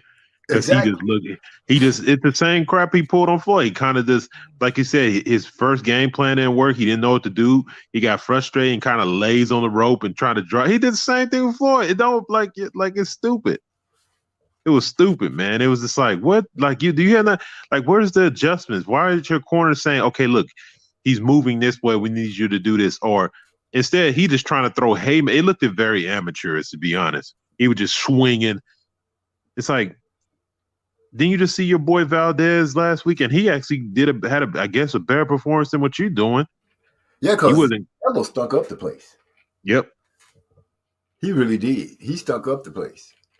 He showed me, he was like, dude, I'm out here doing what everybody, I'm out here doing the stuff that people say made me the best fighter in the world. And I'm going up against the guy that y'all considered not even in my stratosphere. And look how bad I look. Look how bad I look. And I have no adjustments. My great trainer, Mr. Eddie Reynoso, who so many people been, he's the greatest trainer in the world. He had no answer. Canelo and his whole team, in my opinion, this is not hate. This is what I observed. They got, as people love to say, they got exposed. They got shown to be one-dimensional. Yeah, that's why I'm saying Andrade, that, like, I mean, be honest, like, people could say what they want, but I could clearly see if Bivol was a statement, Andrade is a faster fighter with better footwork. I mean, that's not saying Bivol got bad footwork, but I'm just saying there's levels to that footwork. And he's a southpaw. Now, the only thing I say, I don't know if he has the power that would have slowed Canelo down. I don't know if his punching power is that great, but he got a good dash tank. I think literally you see right there why he ain't never want to fight that dude. Yeah, I think it would have been one of those Pearl Nair Williker type fights. And I'm not saying Andres is good, but I'm just saying defensively, there might be a point in time he might not even got touched in the fight. Ooh, that's saying something big. Now, I have to ask you this. Hold on. Trey X, what you mean y'all got dog walk by Temple? Who he talking to? That's like, who is he talking to? Is he talking to you? No, I think he was talking about you basketball days, bro. Yeah, I know. I know. We talking about basketball days, but I want to know is who he talking about got dog walk. But I know he ain't talking about me. I know he ain't talking. Let me go check. I need to go and check. Did we lose to Temple? It's been so long since I've been in college. Did we lose to Temple? I don't think. I think we might have split with Temple. I had to check again, but I don't know. I don't remember taking no dog walking in college, homeboy. Ever. I took a dog walking one time in high school, but we corrected that. Well, no, Madison did come back and they paid us back. They did drag us. Yeah, it's like that sometimes. Hold on. I'm talking to the basketball player on the channel. You said y'all blew Temple out. I'm gonna have to. I gotta check. I honestly gotta check. I don't believe we got drugged by Temple. Blew Temple out. I think 10 points back in that day, back in our time, that's a blowout. Anytime you put 10 points on somebody, that's a blowout. Hey, if you went over 20 points, they turned the scoreboard off. No. When we was coming up, they didn't do that. Nah, I'm messing with you. I'm talking about like they used to do that at the Boys and Girls Club when we was like 12, 13 before we went to high school. We started winning, they turned the scoreboard off. Shoot, yeah, I remember. We played Elsik, and Elsik was the first place that we played. They had a rubber court, and I was young and inexperienced, ninth grade year, and they was cheating, and I threw a chair on the court, and they unplugged the clock and everything. We got kicked out. We never played them again. I felt bad. Not as bad as I should have felt, but I felt bad. Trey said he wasn't trying to redirect the conversation. He's just talking noise. Indiana don't pump out no kind of athletes. What? There goes somebody else just jumping up. Are you serious? Hyphy? Indiana don't pump out. I'm just going to move on down the line. I see people trying to come for me today. Hyphy must be an undercover Canelo fan. And he kind of Hey, G, something ain't lining up. He said he wasn't really happy with Temple. You know what? Forget all y'all. Social scientists. Oh, no, he say anti-social scientists today. What's going on, man? I see you popped in. You doing all right? What up, man? I'm driving. I just wanted to listen to the show, so I just got on the stream, y'all. Shit. All right, well, be careful. It sounds like you got the windshield wipers on. Is it raining? It's pouring down this way. The social science stay down here in the south. We having bad thunderstorms and stuff coming down to the south. Man, I'm waiting for it to get. I'm waiting for it to rain and thunderstorm here. They've been talking about it's gonna rain and everything, but it hasn't happened yet. Let's get back on this boxing stuff. Yes, sir. How'd you enjoy the David Benavidez fight over Lemieux? I mean, I enjoyed it to a point, but like, here's the thing about it that I feel like this ain't me trying to shit on his performance or nothing, but the only reason I know of David Lemieux is because when they were hyping him up for Triple G, and I always seen him as the type of dude. He has these kind of knockouts where the Canadian knockouts where they're waving the fight out. It's not he don't have devastating like concussive power, and he has a watered down peekaboo style that he just doesn't use effectively, right? So I mean, but for him to smash the hell out of him, I mean they should. I mean, I don't know. They say the corner, like I heard people acting like the corner didn't stop it or something. I don't know what the hell happened, but Lemieux couldn't do nothing with David Benavidez. David Benavidez is this. If you're a fighter that's going to try to fight him, you're going to get your ass whooped. Like it's just not going. You is not going to be able to fight cannon to cannon with him. His battleship is just too fucking big. Like he's just going to beat the hell out of you. So Right. I enjoyed the fight, man. I like David Benavidez. I like his attitude. I like that he. I like the type of dude. Like, shut me up if you think I'm talking too much. Shut me up if you think this and that. Now, I don't agree with people trying to run Charlo up there because regardless of what we want to say, regardless of what shit talking they say between each other, Charlo is a 160-pound fighter right now. I've never seen him fight at 168. So Right. I don't believe in that bullshit when people try to cross, because I seen what they did to Andre Ward, how they ran his ass up to 175 when he just wanted to fight Triple G. So I don't agree with nobody talking shit about somebody that's not in their weight division and never fought in their division. I don't play that shit. I feel you, but just to say I understand where the people coming from. Charlo really should have kept his mouth shut as far as talking shit to them to those guys in the upper divisions. Salute to big bro Ernest Davis, aka Texas Timbo, aka Maestro. He in the building. Trey X say Lemieux can punch at 160. Yeah, 160 exactly. That was a 168 fight. I don't even know how many fights Lemieux. Like I said, that's the thing about it. Like, you know, people jumping on a train. I guess I would have. I don't know if he would fight him or not, but I would give him for like maybe if that was like a Plant or somebody. But there's a lot of fighters at 168. Lemieux ain't. I don't even know if he's in the top 50 of them, top 40 of them dudes. I mean, let's be real. Like this thing about other than the Triple G fight, name one other David Lemieux fight. I can't name it. But what Exactly. I can say is I like David Benavidez, but on the same note, I'm ready to see him really go against I'm ready to see him go against something really serious. You know, his fight with Darrell just happened to be a freak. That was a bad cut to stop the fight. You know what I'm saying? I don't know exactly how it could have went because Darrell wasn't like just getting beat up in that fight. You know, Darrell was putting in some good work. So I'm still waiting to see exactly. I want to see Benavidez get that fight.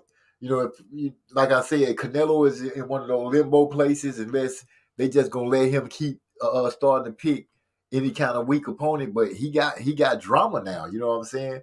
We already know that 175 is not for you. We know that.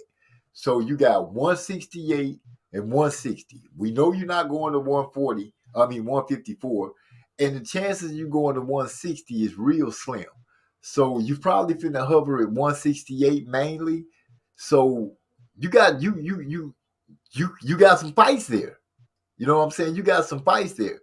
I heard I think they was talking about Boo Boo might move up to 168, but still, that's not a fight that I would like to see right away for Benavidez. Really. Even though when they spoke about him in Boo Boo fighting, it kind of gave me some chills and some excitement because I would like to see it. But I also would like to see Boo Boo being able to acclimate himself because, like I said, I don't want to miss out on that rib dinner once it gets it's good and I get to the party late and it's all gone. Yeah, you called it. You called it.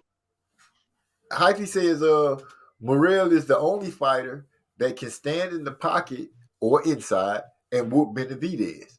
Hyphy is high on Morrell. The only thing I can say that I see a weakness for Benavidez is maybe his defense because he got that high guard defense. That's the only defense I've ever seen him use. I haven't really seen him slip punches or parry punches. It's mostly behind that high guard. So that could be a weakness for him. But as far as him letting his hands go, I think he's a fairly strong youngster. And he lets his hands go at a high rate, which causes, which you know, in some people's mind, that is a part of defense because if I could punch you fast enough and hard enough to make you not want to return fire, then I've done my job. Now all I got to do is just go ahead and pick you apart. Well, here's it. I don't see maybe because I think a higher guard with a taller fighter may be a better tactical decision because he doesn't have a bad habit of leaning forward.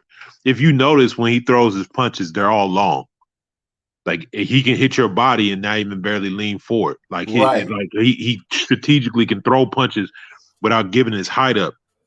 And like you said, he's a full load. He's a locomotive. If you let him get started, you're gonna have a problem because the longer the fight goes, you're gonna have to get him up off you. You know what I'm saying? You're gonna have to slow him down. Now, the biggest problem that Benavidez, man, maybe he's immature and got past it. His issue was out of ring stuff. In ring stuff, Yeah, I out the mean, ring, the the out of ring cocaine stuff is deal, and the the one weight time being issues. 2A. That was the only thing. Other than that, he was beating people up, and he had the belt already. And we know what happened with that. You know, the minute he lost that belt on the scale, Canelo hurried up and petitioned. Isn't that the fight that he fought his sparring partner for that belt? Isn't that fight? Yeah, that whatever his name is, I forgot, man. It's not important. Welcome to the chat, Trey X. Glad to have you in the house, man. Other than you tried to come in here with that Temple shit, got Gil Coles, and he don't even know who Temple is in Florida talking about Temple. Yeah, I was just talking shit, but I wanted to speak on Benavidez and Morrell. Go for it. One thing about it too. All right, number one, y'all know me. Morrell got the deeper amateur background, 130-2 compared to a guy that only got 15 amateur fights. And I think you can kind of see that in the style too. He kind of simple. One of the things that he relies on is being so big for the weight class. He's a monster for the division. Well, he ain't too much of a monster going against Morrell. Morrell is 6 foot, just like Benavidez. 6'1", just like Benavidez. And Benavidez has a 74.5-inch reach, and Morrell has a 78.5-inch reach.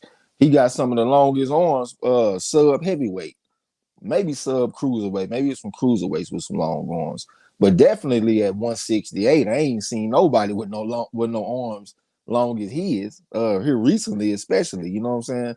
So a lot of them advantages that Benavidez be leaning on, he ain't gonna have them advantages going against Morrell. It's gonna really come down to, can you fight and not just win a fight because you so much bigger than everybody else. Shoot, you just said that boy got some orangutan arms. God damn. Yeah. 78.5-inch reach. If you look at Leonardo da Vinci's Peruvian Man, your height and your reach pretty much the same. You know what I'm saying? So he's 6 foot. He's 6'1", so his reach should be about 73 inches. But his shit is 5.5 inches longer than that. Yeah, he grabbing his knees with the palm of his hand, standing straight up. Yeah, so Benavidez' only chance might be to beat him on the inside. If he try to box him from the outside, he might get picked apart. Okay, I'm seeing exactly what Hyphy is looking at now and why he's saying the things that he's saying about Morrell and Benavidez. But I haven't never heard Benavidez say anything about Morrell. This, seeing Hyphy bringing it up and then hearing you come in here and giving me the information that I've never heard Benavidez say anything about that guy. I've heard him speak about Cinnamon. I've heard him speak about Charlo. Definitely speaking about Charlo. It's like he really, really want to beat that dude up. Well, how many people are really calling out southpaws with amateur backgrounds? And then at the same time, you got that low risk, high reward shit, that dynamic going on too. And that's probably the way they view Morrell. Morrell only got like 5 fights.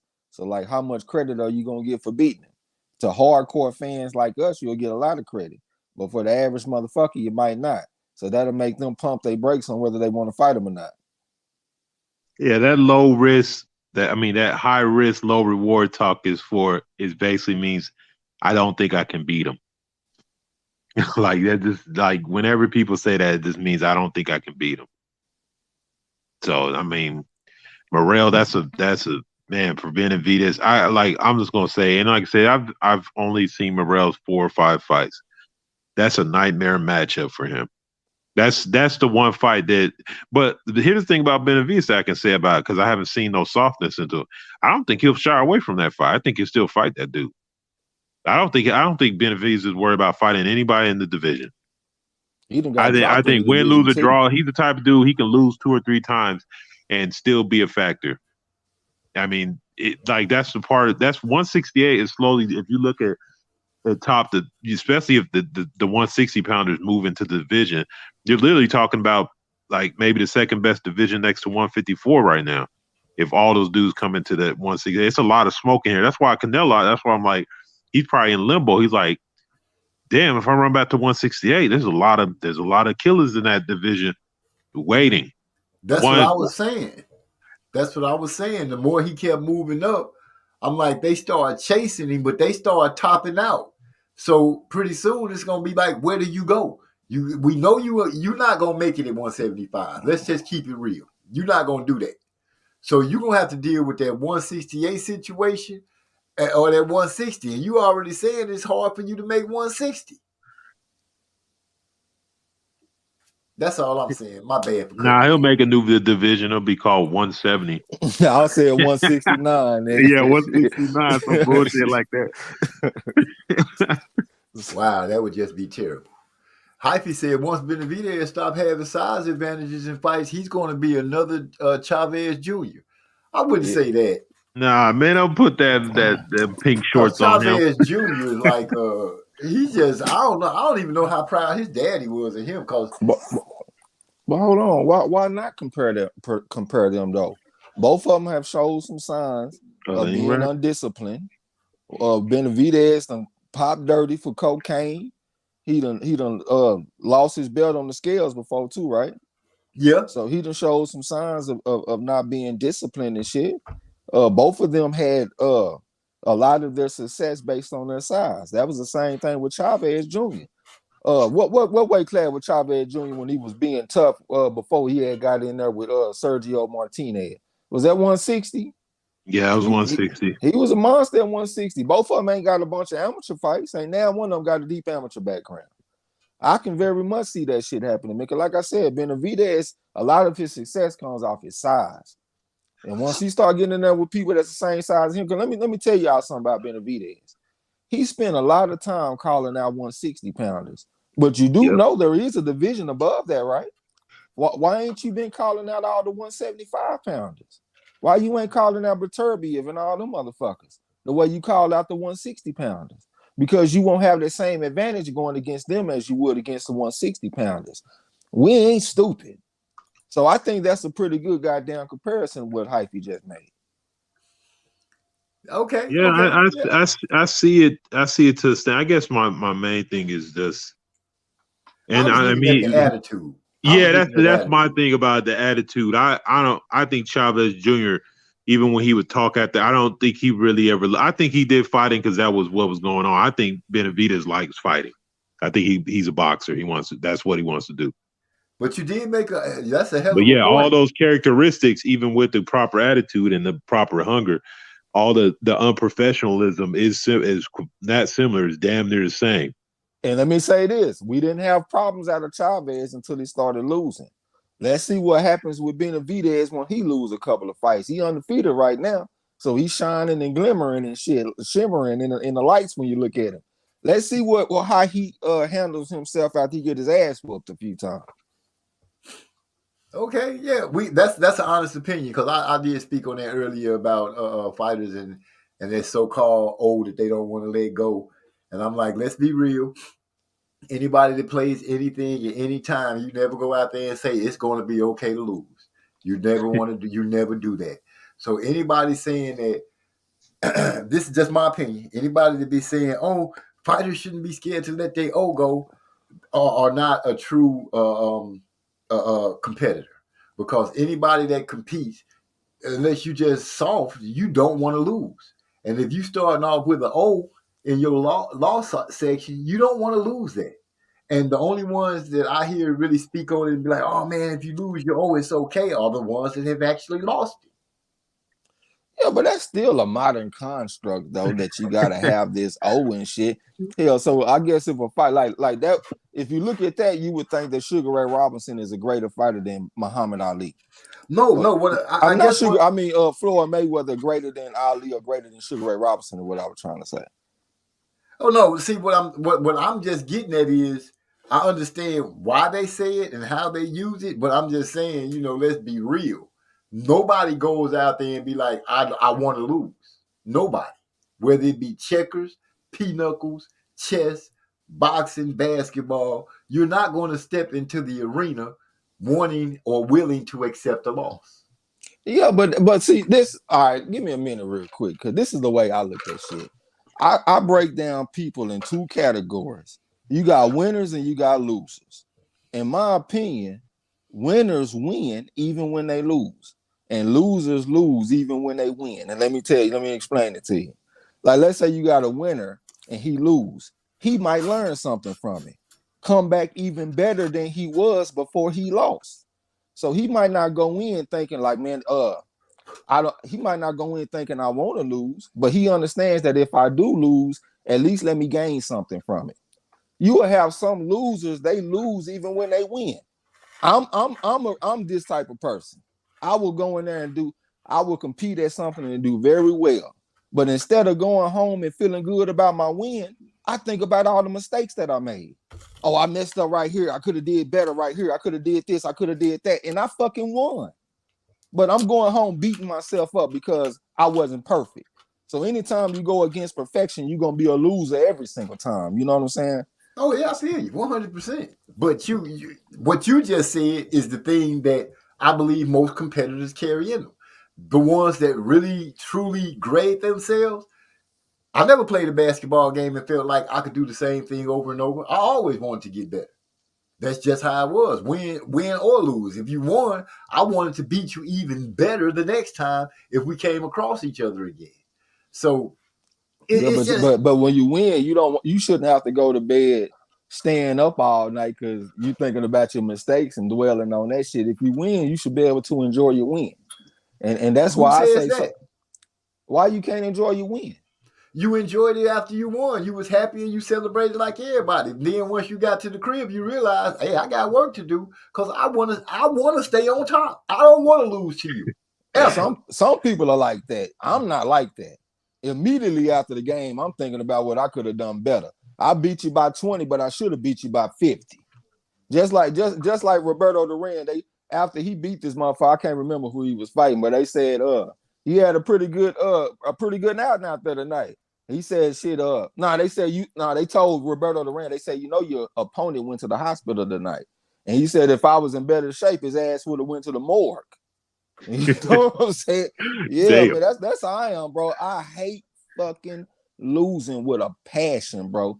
And I really hate not putting forth my best effort. Like even right now in the Champ Ross, don't you know I'm in 6th place in the top 10 right now. I got action at winning this thing, and I'm still thinking about mistakes that I made week 1. Hey, man, that's real talk, dog. But here's like you said, man, a bad performance and a win sometimes is worse than a great performance and a loss.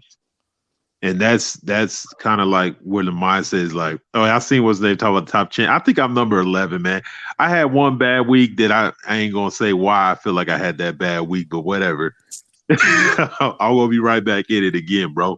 But like he said, like, I'm not even going to front. I be thinking about the competition, man. Like he said, you start analyzing little things because it's not that you're looking for perfection, but you just know that 70% ain't going to get it next time.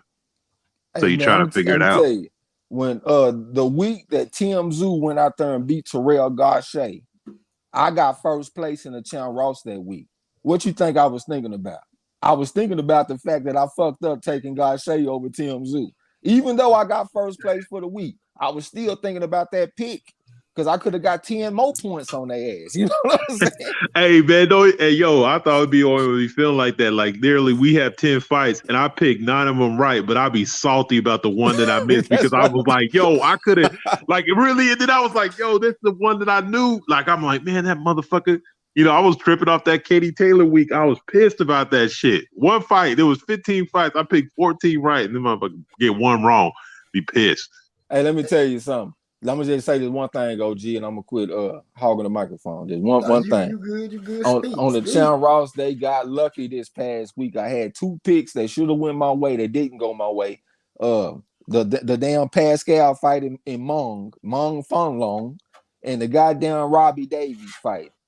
I should have got them picks, and if I would have got them, I would have been in first place. And the guy that's in first place, he had the opposite pick, so that would have been a 40-point swing.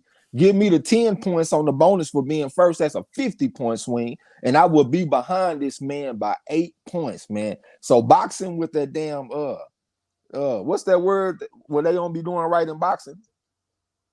When they don't be doing right. Yeah, when they be fucking up like on the decisions and shit, when they be robbing people. That's what they call it, a robbery, a traffic. No, it's a certain word that everybody be using, but yeah, man, that's what cost me. So they just be lucky because I'm supposed to be in second place right now. Hey, don't even trip, yo. That shit that Pascal fight, I was looking at that and I was pissed because I'm like, yo, if I had got them points, I was looking like I would have been in third and got them bonus points. I said, I ain't no way in hell Pascal should have won that fight. I'm like, this nigga been on the shelf. I'm thinking there's no way in the hell he gonna win this fight. I literally looked at the layoff and everything. And the dude can box that he was fighting. So I'm like, yo, I'm gonna pick against him. And it was in Miami. That's the other thing. Now I was thinking, I look at the location. If that shit had been in Canada, I might have picked his ass. That motherfucker lost, and that motherfucker cost me them 5 points, and I ended up tied for fifth with a bunch of motherfucking people. Yeah, shit, that was sickening. Morrell about to whoop a guy named Kevin Hot Sauce Henderson from Fort Worth, Texas, June 4th. So you still going after my Texas family, I see. I'm gonna have to start reading his shit in private. Yeah, the Kane got me, man. Corruption is what I was trying to think of. Oh, man. corrupt. Yeah, come on now, OG. Oh, well, see, it's the way you gave the definition. The definition that you gave wasn't the corruption definition. You should have said it was the motherfucker grease your palms and you go their way. It sounds like a specific definition, not a general. Well, let me ask you this though: why was it good enough for the Kane to get the word that I needed? You see how long it took him? He was sitting there still thinking. He was trying to figure out what the hell. What was Trey talking about? I had let it go. Yeah. I was like, we all understand what you're saying, but the Kane had to go and be all anti-social scientist and figure out the exact thing you were trying to say. Good for him. That's all I can say. Good for him. Eric R., appreciate you coming through, man. I missed speaking to you earlier. Morrell is way too advanced to be fighting mediocre competition. Also, to adapt this professional style, he needs to fight more often than once every 8 months. That's better than once a year. I don't understand why he ain't fighting more than that, man. What is it? Just because he got some boxing's getting like that, but I'm like, he should at least be having every city. Like, I don't know if dudes just are willing to just take whatever. Because here's what happens: if you just take whatever fights and to stay busy, then people start talking shit about your schedule. Then if you sit around, you wait for fights, then they start talking about you sitting around waiting too much. It's like you can't win for losing. You damned if you do, you damned if you don't. But Eric, on the cool, my bad. Go ahead. No, I was just gonna say Eric R was saying Male's loss made him the undisputed monster he is today. Yeah, I wanted to speak on the topic though that we were just on. Morrell, like we always say, man, he a fucking southpaw. He got an amateur background. He got great size for the division. I won't be surprised if folks is hanging up on their ass when they call trying to get a fight. You know what I'm saying? Don't even call my phone. They probably looking on the call ID. What they say? Morrell, oh no, don't answer that shit. You said they screen and call. You know what I'm saying? Hey, because this guy's tough, man. And like I said, low risk, high reward. I know we don't like to be focusing on that, but that is a part of boxing. That's just what it is. You know what I'm saying? Right. So I could see him wanting to fight more, but he just can't. You know what I'm saying? Hey, what company is Morrell with? I don't know about that shit, my nigga, but I know that motherfucker can't get no fights that he won't anyway. You know what I'm saying? Right. I hear that inhale, exhale. Oh yeah. I hear the change in the conversation, the way the words start coming out. I said, that inhale talk right there. Hyphy say, have any of you discussed John Guzman training Jamil most of the time leading up to the Castano rematch? No, I ain't know nothing about that. Yeah, I haven't heard anything about that either. And none of the fighters that's under that umbrella. Man, that's hearsay. Hey, man, he didn't really. There wasn't no. I don't know what Hyphy's talking about. Where you got that from? Because I know Guzman was a part of the. I know he was actually part of the camp, but it wasn't like he was like a dominant person. But they bring in guys. What's funny is a lot of us don't realize that they bring in different trainers in people's camps all the time. It's just they don't make a big announcement of it. So I don't know. Like, to be honest, his fight, it wasn't like Jermell Charlo came in there with some kind of different fighting style or something. I mean, he did his traditional stuff. And he actually listened to David J. I mean, so it's not that. I think that's just a non-factor. I just think that's a story for them to just try to draw some kind of connection or something so we can keep talking about it. take away from James and Charlo's accomplishment. Pretty much that's exactly what it is. And it's because they're underlying, they're salty. Derek James is the best trainer in boxing, bottom line. You can say what you want. Both of his fighters are home, they're both, because I think Charlo came over later, but he's grown these guys from where they were just regular guys to basically about to have 2 undisputed champions. So if you can say Eddie Reynoso is trainer a year with a stable full of drug addicts, then I don't know what the hell, how you can't say Derek James is the best. Let's not start belittling him, talking about, because every time one of the brothers do something, we got to act like, oh yeah, but what's the thing came in there and changed the catalyst? It's the Tampa Bay syndrome. It's like, Tony Dungy builds the team up, but y'all never get him a quarterback. Then you fire him, bring in the white dude, and then you get a quarterback and they win the Super Bowl and you act like something changed. No, you just did what you need to been doing the whole goddamn time. Get him a damn quarterback. So it's just that same mentality, man. It's just stupid. Hey, Pascal deserves some of that venom too. That motherfucker probably the biggest drug cheat in boxing. They say when he got popped for PEDs, he had 5 different substances in his body. Yeah, he on that Big Baby Miller cocktail. He on that Big Baby Miller drug schedule. Everything. And then sitting in interviews eating grapefruits, talking about, yeah, I just got to eat this grapefruit. That's all I get. That's how I'm getting strong. Lying like a son of a gun. Just lying to the people for no reason. And here's a shot for Champ Ross. Lisa Bales, is that the name? Equals #1 ranked Champ Ross, fantasy boxing. Oh, she getting her ass stomped. That comes to you from Hyphy. Yeah, she getting her ass stomped. She like ranked in the 50s or some shit this season. So yeah, she ain't got Nathan. Whoa. Yeah, okay. She ain't a factor. Yeah, I had to draw myself back up into the rankings, man. I got murdered on that way. I bet on some dudes that Trey X had mentioned to me, and I started looking. I'm like, yeah. Kovalev is looking old. I think you're gonna get him. And I'm like, Pulov's looking old. And I missed both of them. I missed both of them. How long? Talking about that. He just told you his version. Let me tell you the truth. No, you corrected it later. But it had me thinking about it. Because to be honest with those fights, I'd be keeping a buck. I wouldn't pay the attention. I would just pick the names that I knew. But you had me think about it. And I did look at the dude that Pulev was fighting. And I saw how he should have got the nod. And I really thought he's going to get that shit done. So when I finally did pick, I didn't look at it closely until Trex pointed out. But Trex then at the end said, no, pick Pulev, pick what's his name. But I ended up going against him, getting fucked off. Okay, let me give y'all the rest of the truth.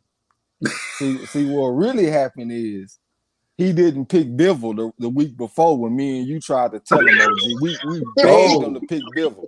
So since he didn't pick Bivol, he tried to overcompensate. He took Jerry Forrest and he took the McCallie chick over Delphine Persoon to compensate for not picking Bivol. And the shit blew up.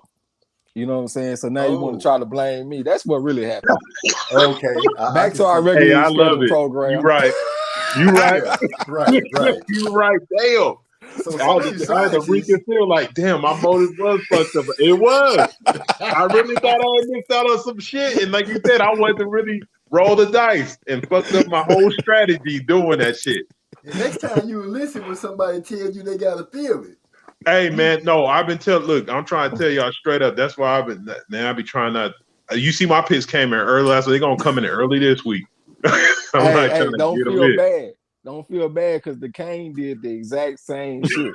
And when I looked at y'all picks, I said, these niggas overcompensating. Yeah, we were both in the bottom. I'm like, damn. Social science they're way out the top, too. That boy social science to say, I'm a genius, bro. Can't compare me to everybody to me. Ain't nobody comparing nobody to you. Just because you got the word compensate, It was corrupt. Just because you got the word corrupt threw in there, you was right. The sun shine on every dog ass at least once a day. I give him credit for some genius type qualities. You got to hear his impressions and shit. That motherfucker funny. He good with the music. He can hold a note. So he got his own. Own types of intelligence. You know he what I'm saying? hiding from me because me and him supposed to be collaborating, and I'm trying to get him some music so he can hell, we need to talk, dude. I need to see if I can get you to work with me and my brothers and try to get you on that 21 plus or something after that. Hyphy is on the cool about my bad, OG, but on the cool, I think most of the people that's like in our circle and are like fuck with us on the boxing, I think most people smart. I think birds of a feather flock together. Yeah. You know what I'm saying? Square business. King of Kings, smart as a motherfucker. Big E say that all the time, bro. He be like, bro, you on there with all those eggheads like yourself. Y'all just, but he love that kind of stuff. But he always say that. He always talk about King being smart, social scientists being smart. You being very intelligent. He said Gil Coles be on point all the time because he be popping in and knowing stuff. And I be like, man, he was right on it with that. So yeah. And that's what, to me, that's what makes this a great conversation to have with you guys, because I can actually talk to some people that can give me banter back and give, even Hyphy, as crazy as he is, you know, Hyphy be coming in here with some good stuff. So yeah, Hyphy very smart. That's one thing about it. Like, he come in there and he fuck with you and he troll, but if you really looking at what he's saying, you will see the intelligence and the way that he trying to get you. Right. See, like when he say shit, he trying to set you up on some shit. You see what I'm saying? Exactly. Sarcasm is a true test of intelligence, man. It is, and that motherfucker use his powers for evil.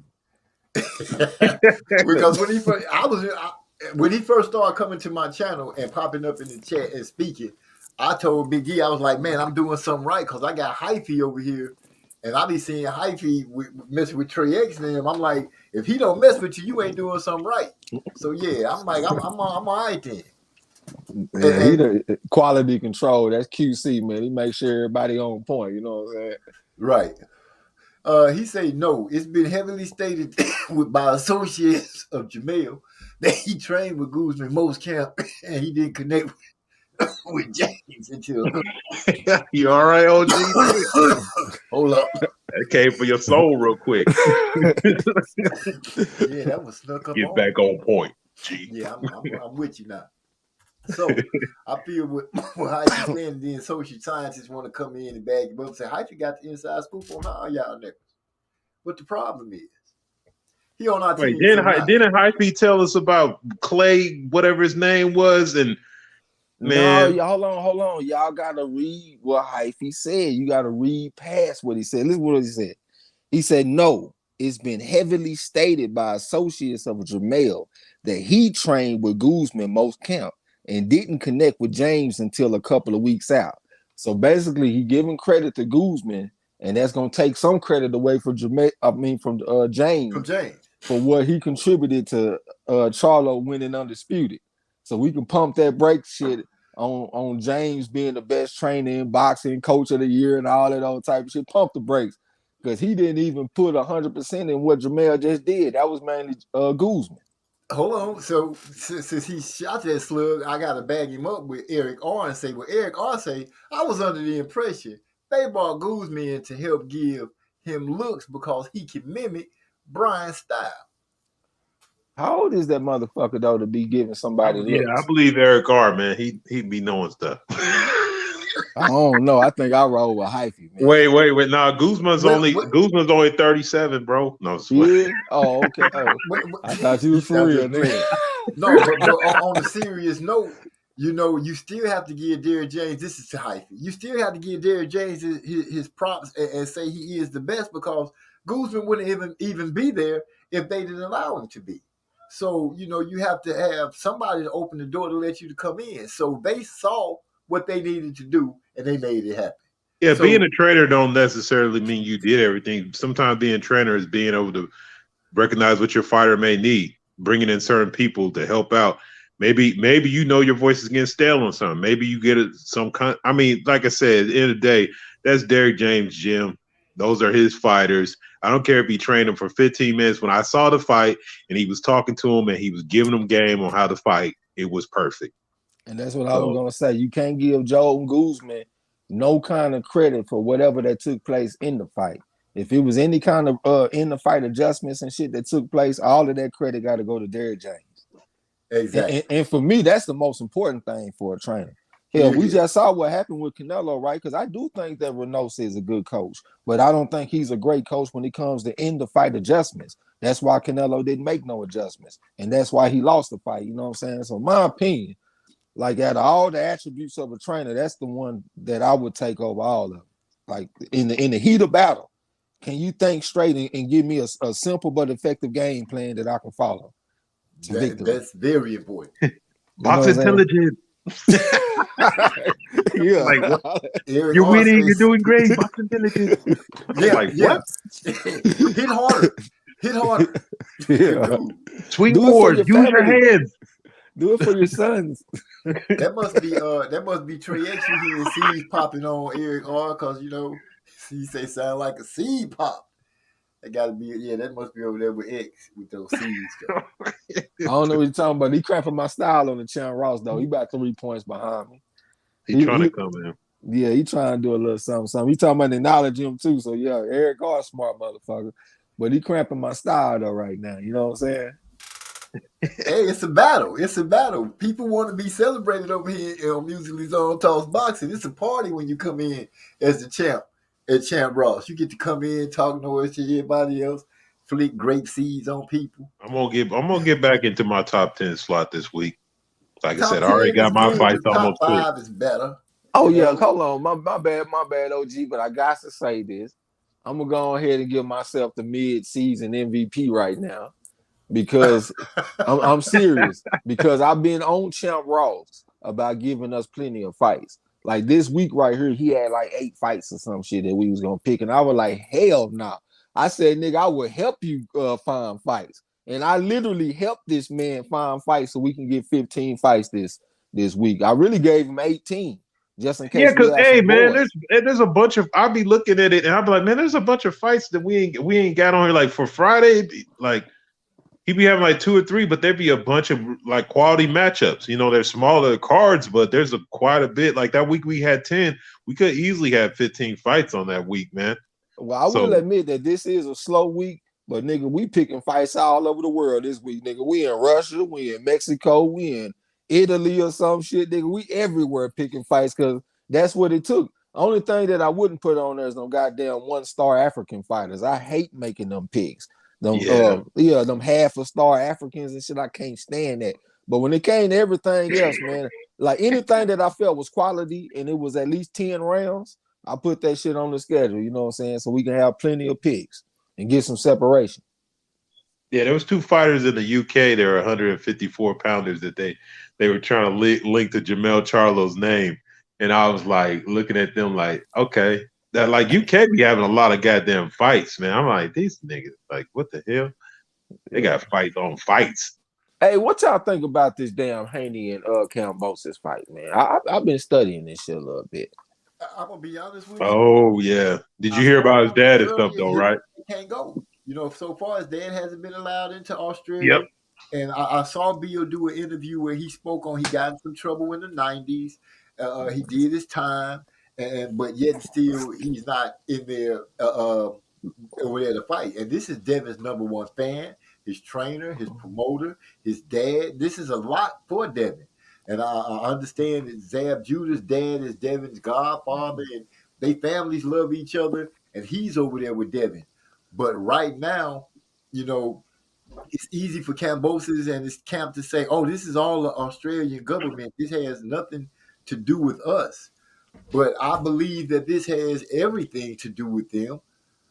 I believe they got their hands in it because I believe when they were speaking earlier, this is a big fight for Australia. Why would the government hinder any parts of that fight, except they want to try to tilt the scales in order for Kambosos?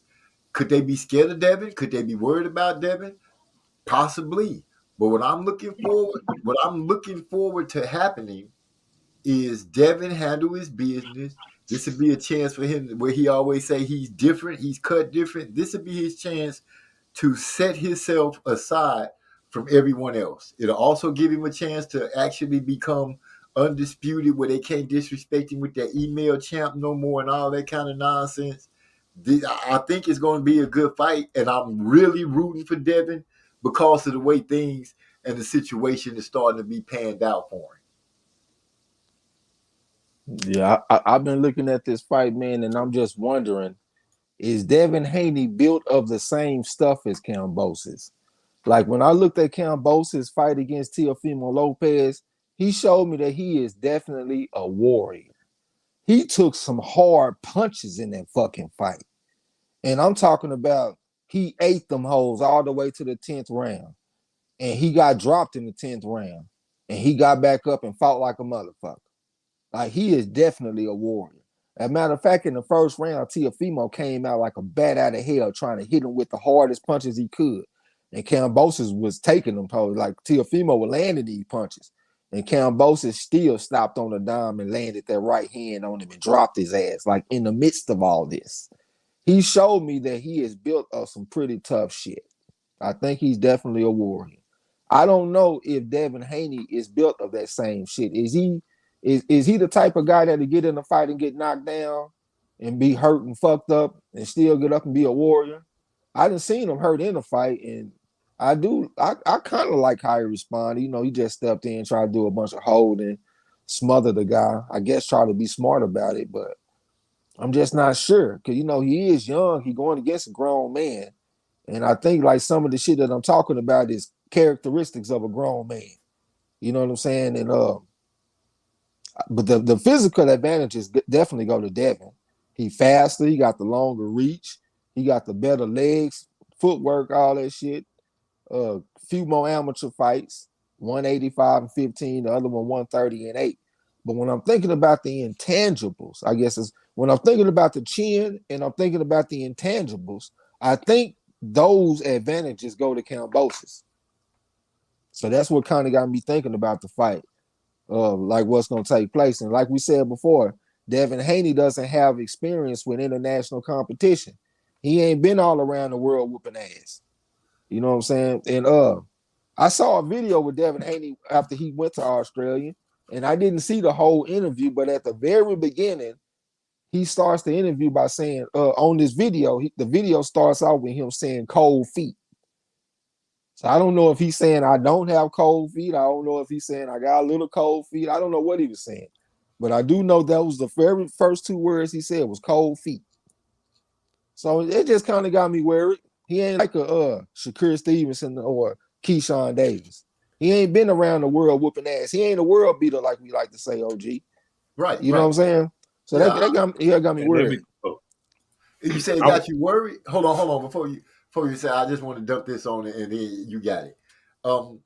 That's why I say this is the chance. You know, this is where I'm looking for Devin to set himself apart, because, you know, I know how I would feel if this was me and my son, or vice versa. If I was in Devin's spot and my dad, I want to prove to not just the world, but I want my daddy to know, hey, you ain't here, but I got this. Now, we don't know. I'm looking for Devin to outbox Kambosos. I'm not looking for him to stand in there and try to get into a slugfest. I'm satisfied with the fact that they got Zab Judah's dad over there with him, because he's an experienced vet. I believe more so than Devin's dad, Bill. So I believe Devin is in good hands. I'm sure that Zab's dad is gonna make sure that his diet is correct, that they don't slip nothing in on him. I'm pretty sure they're gonna be on point on everything that needs to go on. Devin just needs to go out there and execute like he's never have before. But that would also open up the opportunity for a robbery. Like if you go out there and just try to box a straight cutie fight, like Sweet Pea Whitaker versus Chavez, for example, or Sweet Pea Whitaker versus Jose Luis Ramirez, I can see him going out there getting robbed. He might want to go with the mentality that go take something from the champion, go out there and whoop his ass and make it undeniable that you won the fight. And plus, I thought he was boxing pretty good against Linares, but there was a time in the fight where he slowed down and he was in front of Linares and got caught with something. And that's why I was thinking, like, it might be an opportunity that Kambosos could get him to fight a little bit in this fight. And plus, you know, Kambosos is a master at getting under people's skin. He been saying shit. He been calling Devin a boy and all that kind of shit. Yeah, that's been getting under my skin. Yeah, because he got racial connotations to it, but at the same time, he is the son of a guy that he going around with his dad and shit all the time. So, you know, people got different views on that. Some people look at it as a good thing. Some people look at it as a soft thing that they want to exploit when they talking shit. So, you know, whatever angle that somebody get, they going to try to play on it. You know what I'm saying? So, and that's what Kambosos does. So I won't be surprised if Devin come out there and want to put some hurt on him. Maybe not go out there and just box a straight up cutie fight. You know what I'm saying? Because I could see danger both ways, bro. I could see danger in him stepping to him, trying to put hurt on him and take something. And I can also see danger in him boxing a straight cutie type of fight and getting robbed on the cards. That's Well, that's the thing that I think. Oh, my bad. Were you about to say something? No, I was just saying, man, Kambosos looking super focused for this fight. The man got his own gym out there in Australia. So, you know, talk about he training 3 times a day. He done bought in Albert Bell, who's supposed to be like some highly touted amateur. And so, I don't know, man. I'm kind of looking at Kambosos. He talking about how much he done improved since the last fight. And I believe that. So, I don't know, man. I'm kind of looking at this Kambosos pick. That man over there talking big shit too. I'm there. Well- I brought in every store you can imagine. So I'm trying to tell you, man. I'm like Trey X on this one. This is the thing about it. It's a lot, man. Like I understand boxing, I understand wanting to put your attitude, but it's a lot. You go into this man's hometown, you go into Australia. Kambosos is not no slouch. This is, if you want to call it what it is, this is a 50-50 fight. Any man on a neutral ground is a 50-50 fight. So with those parts in tow, it's like Trey said, he can't win this by a cute. This can't be some kind of lore of boxing thing where you look cute and you win, but you get robbed. He's going to have to win dominantly. And like I said, we've seen a dude win dominantly and win 7-5 on the scorecards. I mean, so it's a lot, man. I don't know I know Zab Judah's dad being there. That's cool. And, you know, did Zab Judah's dad train his son? Yeah, Joel Judah started out training. So, but it gave me a lot of eeriness, man, when I heard Zab Judah's dad's name, and then I'm like, damn, this is in Australia. I'm like, man, it's a lot, man, for a young man to go through. And like you said, with him, this is probably the good thing about having a good amateur background, getting those international competitions. It's sort of like being in school, kids that played in AAU, you get to travel, play in different areas. Exactly. So, you know, him not having that international experience, even just the feel of the crowd, or really like having somebody. I mean, you're going into like the most hostile territory you can imagine. There's not going to be one person in that arena rooting for Devin Haney to win that fight. Yep.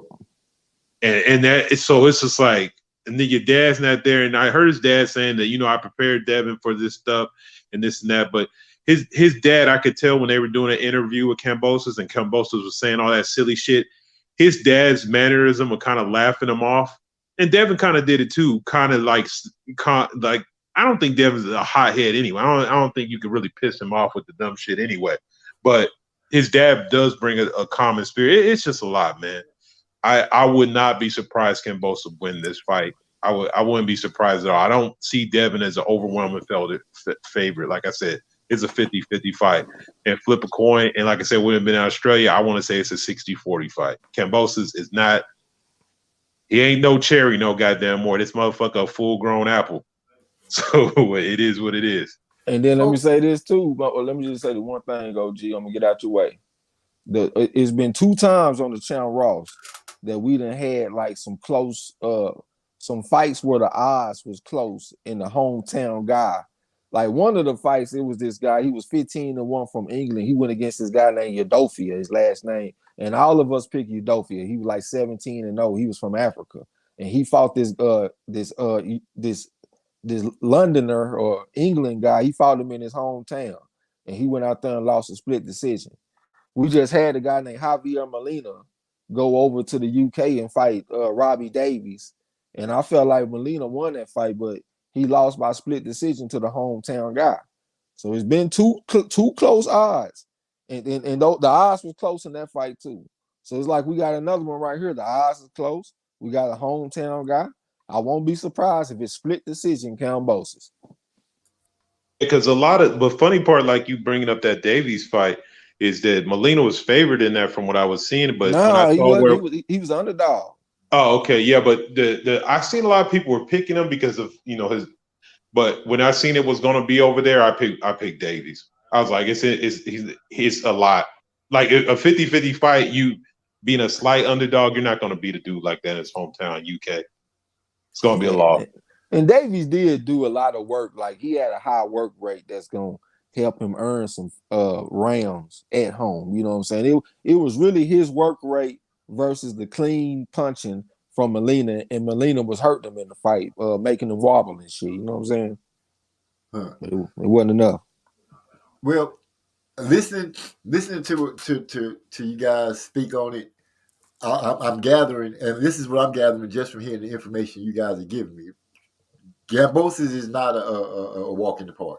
We all agreed on that. And when I first started this stream, one of the first things I spoke about early was them, and that I believe is pretty much a 50-50 fight. But I have to look at the fact that Kambosos is going out of his way to let us know, hey, I'm doing this and I'm doing that, and I'm doing this and I'm doing that. Now you with the same mouth, you trying to discourage Devin and do all these things to him, which lets me know that either you feel like Devin is going to be more of a problem than you trying to lead us to believe, because you don't have you already know you better than this man. So why do you have to sell to us that, hey, I'm training 3 times a day, I'm way better than what I used to be when you first saw me fight? So you letting me know, and this is just how I gauge things with my radar. Because you're going out of your way to tell me this, you're letting me know that in your mind, this youngster is more dangerous than you leading on to believe. And this situation with his dad not being able to go and the switching of the trainer and all this, it makes me, the way to hear you talk after this is going on, you even talking more emboldened. It lets me know that Haney and his team brings you some kind of discomfort. Now, when I say that I think Devin should box, I don't mean this. I think with this one, you kind of different a little bit, Trey. I don't look at it as like the cutie pie boxing. When I say box, I mean go out there and beat a motherfucker up and be moving around and make him have to reset and try to catch you and stay smart. I don't mean just, get on your bicycle and try to box around. No, I want to see you do like Bivol did. I want you to make it clear cut. I'm beating this dude ass. That's what I'm gaining out of it all. Hey, but this is the thing about that is, and this is kind of the odd for I can low key almost see this fight being a snoozer, because I'm like, who's gonna take it? Like Kambosos to me is a counter puncher. Devin Haney, I guess he has some. I just don't see who's gonna take the initiative, and in a fight like that where you kind of have a stalemate. Kambosos, this is literally, look, I'm gonna be honest, this is literally how Kambosos can win this damn fight. And it's gonna be annoying as hell, but it's exactly kind of like the old school Sugar Ray Leonard style. He can literally kind of box, look good movements, and then when it get to the end of the rounds, throw a bunch of punches where they land or not, get the crowd out excited, he wins the round. That's what Pascal did. Yep. Yeah, that's what John Pascal did. And he at home too, like you said, the crowd get all excited and shit. And then at the same time, like, let's say it does actually turn into a real rough and tumble fight. How do y'all feel about Haney's mental? Like, do y'all think he's like tough? Like, you think he's the type of dude that'll bite down on his mouthpiece and go to war? Like, if you have to? Listening to past interviews from them when they were training, and he was a lot younger when they were at the Mayweather gym, and hearing the different stories of him sparring and how he didn't want to stop when Bill made him stop and how that hurt him and things like that. Yeah, I think he has it in him to bite down and be like, I don't care what you say, we finna go ahead and do this. One of us got to win, and I'm going to be the one. I really believe he has that in him, and it's just the way he carries himself and he does certain things, the way he talks, his mannerism, his attitude. I just believe that this young man has that in him where he'll bite down and be ready for war.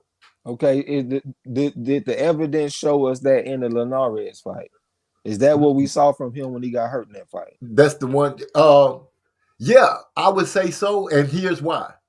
Regardless if he ever tells us or not, we don't really know how bad he was hurt, because he could have been hurt bad enough that's why he held so much when they came back out. Maybe it took him a second to get his shit together. I don't know. But like you said, he went about it the smart way. He didn't start trying to punch and open up where he could end up taking more punches and getting himself collapsed out there. I think he did a smart thing, and if he was really hurt bad, then that was the correct move to make. So yeah, I think I saw that.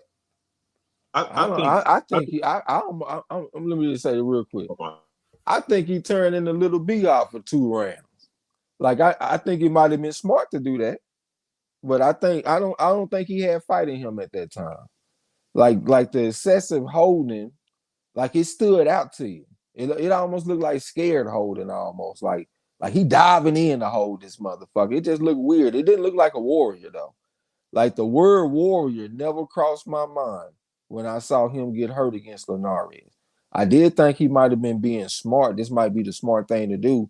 Let's get to the cards and let's get a winner announced, and it's probably gonna be me. But at the same time, the word warrior didn't cross my mind though. That's what I was about to say. When I felt like he went to 4 corner offense at the end of that fight, and to me, that's never a good sign, because we can say what we want about defensive fighters or whatever. I like to say we always got to use Floyd, but when I seen Floyd get hurt, that was when it was going to be a problem, because he was coming for you. You know what I mean? He was going to go straight on the front foot and try to fight you in the midst of holding while he's doing that. But like you said, I don't think Haney. I think the type of adversity that he's about to face, I don't think he's ever had faced that. I don't think he's had to draw. Because look, here's the other thing that you got to put in context. That was a fight that he was winning. We're literally talking about in a fight situation where most likely there may come to a point in time where the fight's online and he may be losing that fight. And I don't know how he's going to react, to be honest, but his book of work hasn't shown me that. I don't think he's been in there with fighters that are rough and dangerous enough where, he's had to draw on that, damn, this dude's just all over me. I got to dig a little deeper. He got caught with a shot. And like I said, he just held the ball until the clock ran out. Yeah, like so, I was thinking about like Sugar Ray Leonard, for example, when he fought against Hitman Hearns. He was down in the fight, so he had to come back down the stretch and just go take something from somebody. And that's what he did. Or like if I see Sugar Ray Robinson going against Carmen Basilio and Carmen Basilio get off 20 punches in a row, Sugar Ray Robinson ain't going to no 4 corners defense. Nigga, he coming back with something being a fucking warrior. Like it jumps off the screen that I am looking at a warrior right now. If that was Sugar Ray Robinson going against Linares, that would have looked different. If he would have got hit with something, nigga, he would have been coming back like he would have paid for hurting Sugar Ray Robinson. It wouldn't have been no, let me jump in here and hold this motherfucker. Let me jump in there and hold like we never saw that from him. We never saw that from Sugar Ray Leonard. So that's the kind of shit that just stands out to me. And that's why I asked the question, like, is he built from that stuff? That's why I did. I don't know if you guys missed it. I did say we don't know how hurt he was or how long it took him to get right. Now, it don't even matter though, OG. Sugar Ray Robinson took over 20 unanswered punches. How hurt do you think he was?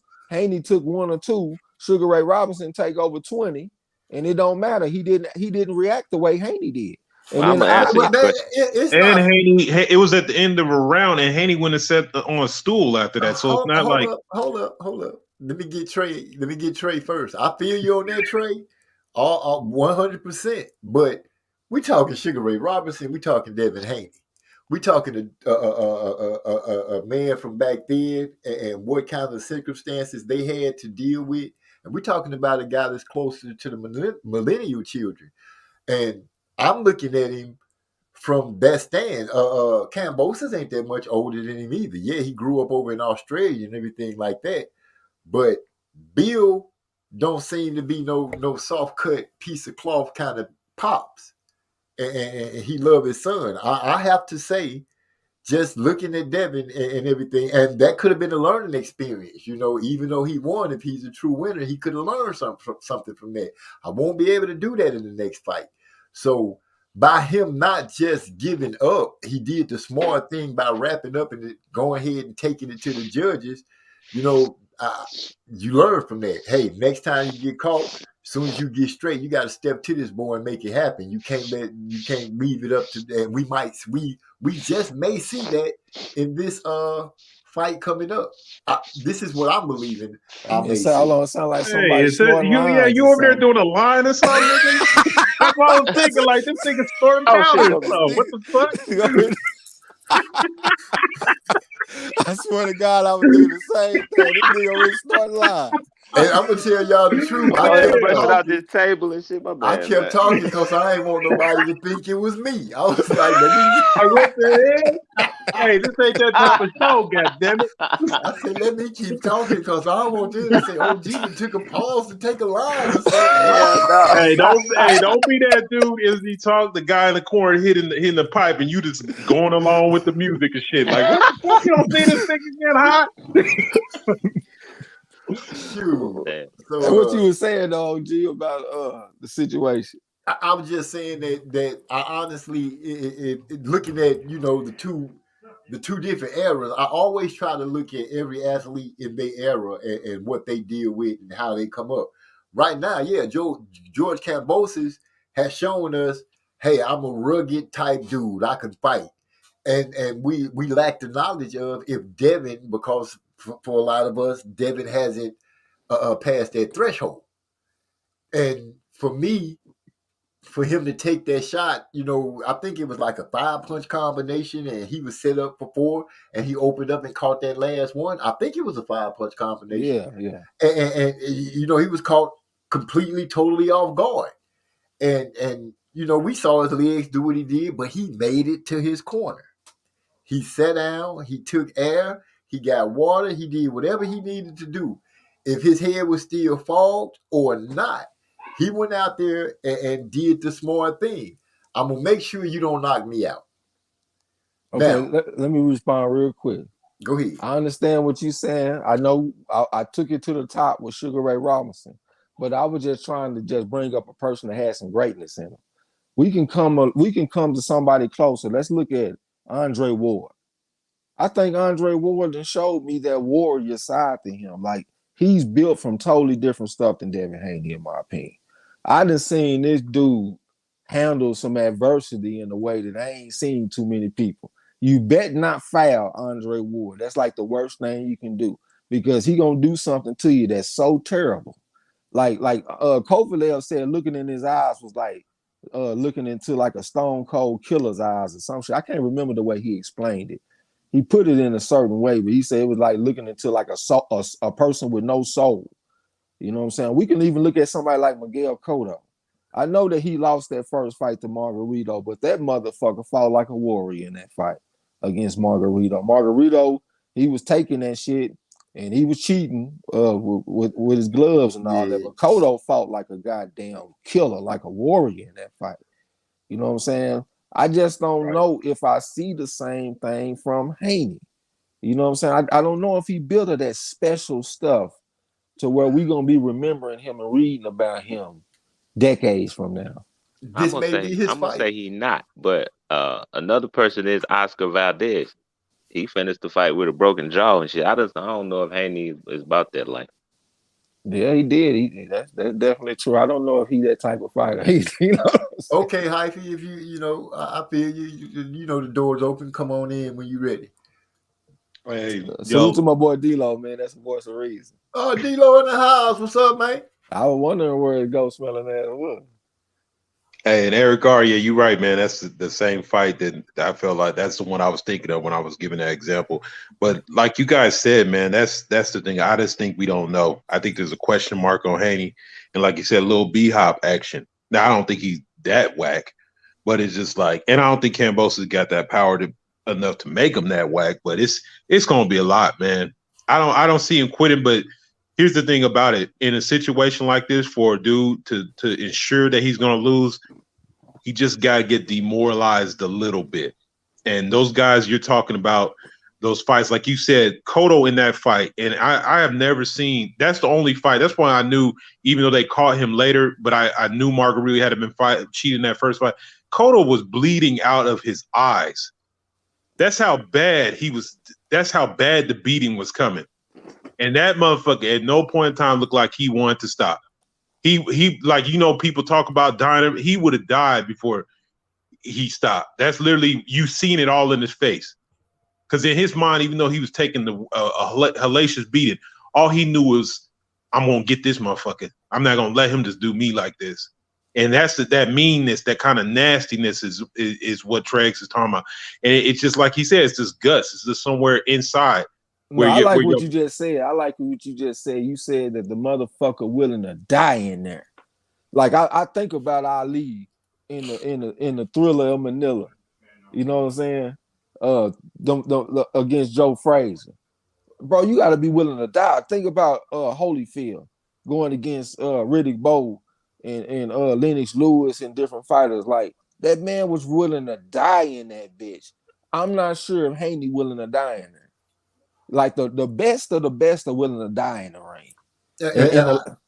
I'm sorry. I hear you. Because Shane mentioned that about Floyd. He said if Floyd told him he was going to have to kill him in that fight, that he rocked Floyd in.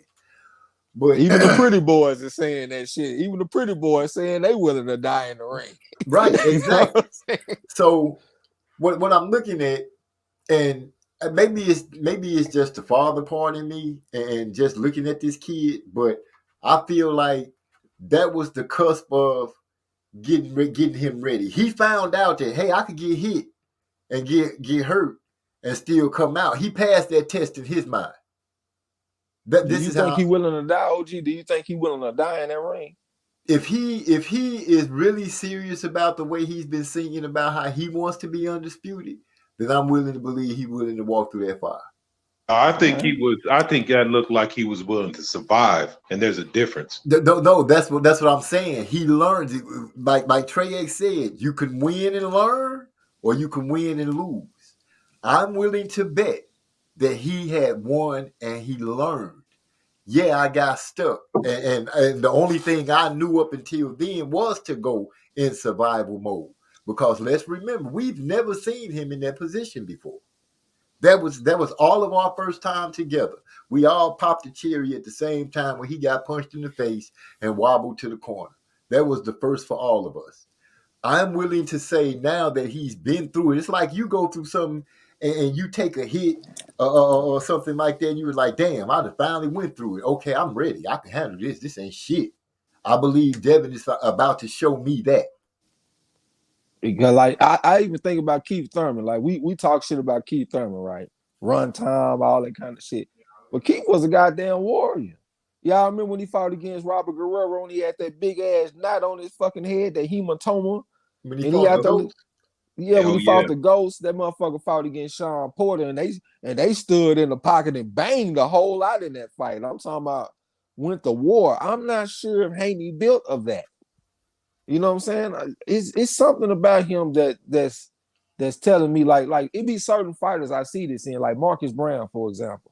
Like the whole time I just kind of felt like he was very talented, gifted, but I just didn't think he was built of that certain shit that you need. Like that. Right. You know what I'm saying? Like I'm willing to die, nigga. You gotta kill me and carry me out this ring tonight. And hold on, let me just say this one more thing. I keep on hearing you call him the kid. And I do understand that all of us are kids compared to you because you're older than a lot of us.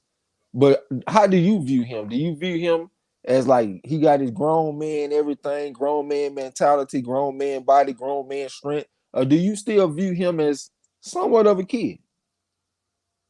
No, I think I give Devin his crossover as a man in manhood.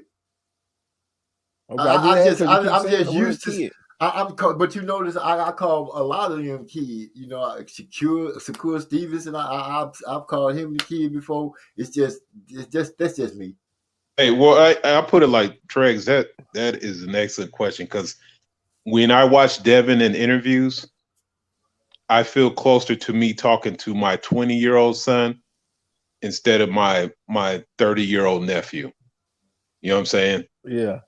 So like you said, to me, he does give me the kid. I don't even think he got his man strength yet. To me, I think he's not even fully developed. I think this Devin Haney I think he's 24, 25. Like Is not 23 or 24 or something. Yeah, he's a kid. He's young. To me, he's still in college, man. And this dude ain't got no like. I think the 23-year-old Devin Haney, the 27-year-old Devin Haney is going to be better than the 23-year-old one. And I think because that's just he'll be fully developed. And I think he's young. I think this is a lot to ask for somebody this age. I get, like I said, and I'm not trying to compare him to Zab Judah getting knocked out by Costa Zoo, but it's kind of the same thing. I kind of saw Zab Judah and he had amateur background, but when he fought him, you could just tell like this dude is just he made the dumbest mistake. He jumped up off the mat after getting knocked down, and everybody knows you're supposed to get up slowly, and he fell back out. And it was just like, damn, that's the kid mistake. That's the amateur kid mistake, man. He knocked that dude into a new week. No, but I'm just gonna be honest. Zab Judah, when he got dropped, he tried to jump right back up. He did. And that's what made him tremble and stumble into the floor like that. That's exactly that. Everybody knows if you get dropped, you don't jump up like that. And that's what he did. And he stumbled over into the corner because he was still wobbly. If he had just got up on a knee and let it count to 7 or 8, the fight continues. So that's like, but I'm just saying it was just Costa Zoo was grown man in there, man. I'm just saying, you could just tell it just felt different. You felt like it was just different. That's how I feel about this situation. I feel like Devin Haney's a kid going in there fighting. And that's not nothing about but he just feels young to me to be taking. This is a big fight, bro. And we ain't saying that he shouldn't fight. We ain't saying he ain't ready. He can do what he want to do. We talking about who gonna win so we can make the right pick around this motherfucker. That's what we discussing. You know what I'm saying? Yeah, I understand. That's why I'm like, I'm trying to give y'all my best view of it because I know what y'all trying to do, and there's no need for me to make whatever argument there is for George Kambosos. I can only look at what I see him doing, and like I said, he. Be him the man, a man, with his man strength and everything, his actions are still showing me that Devin Haney to him is a problem. Forget what Devin might be or might not be.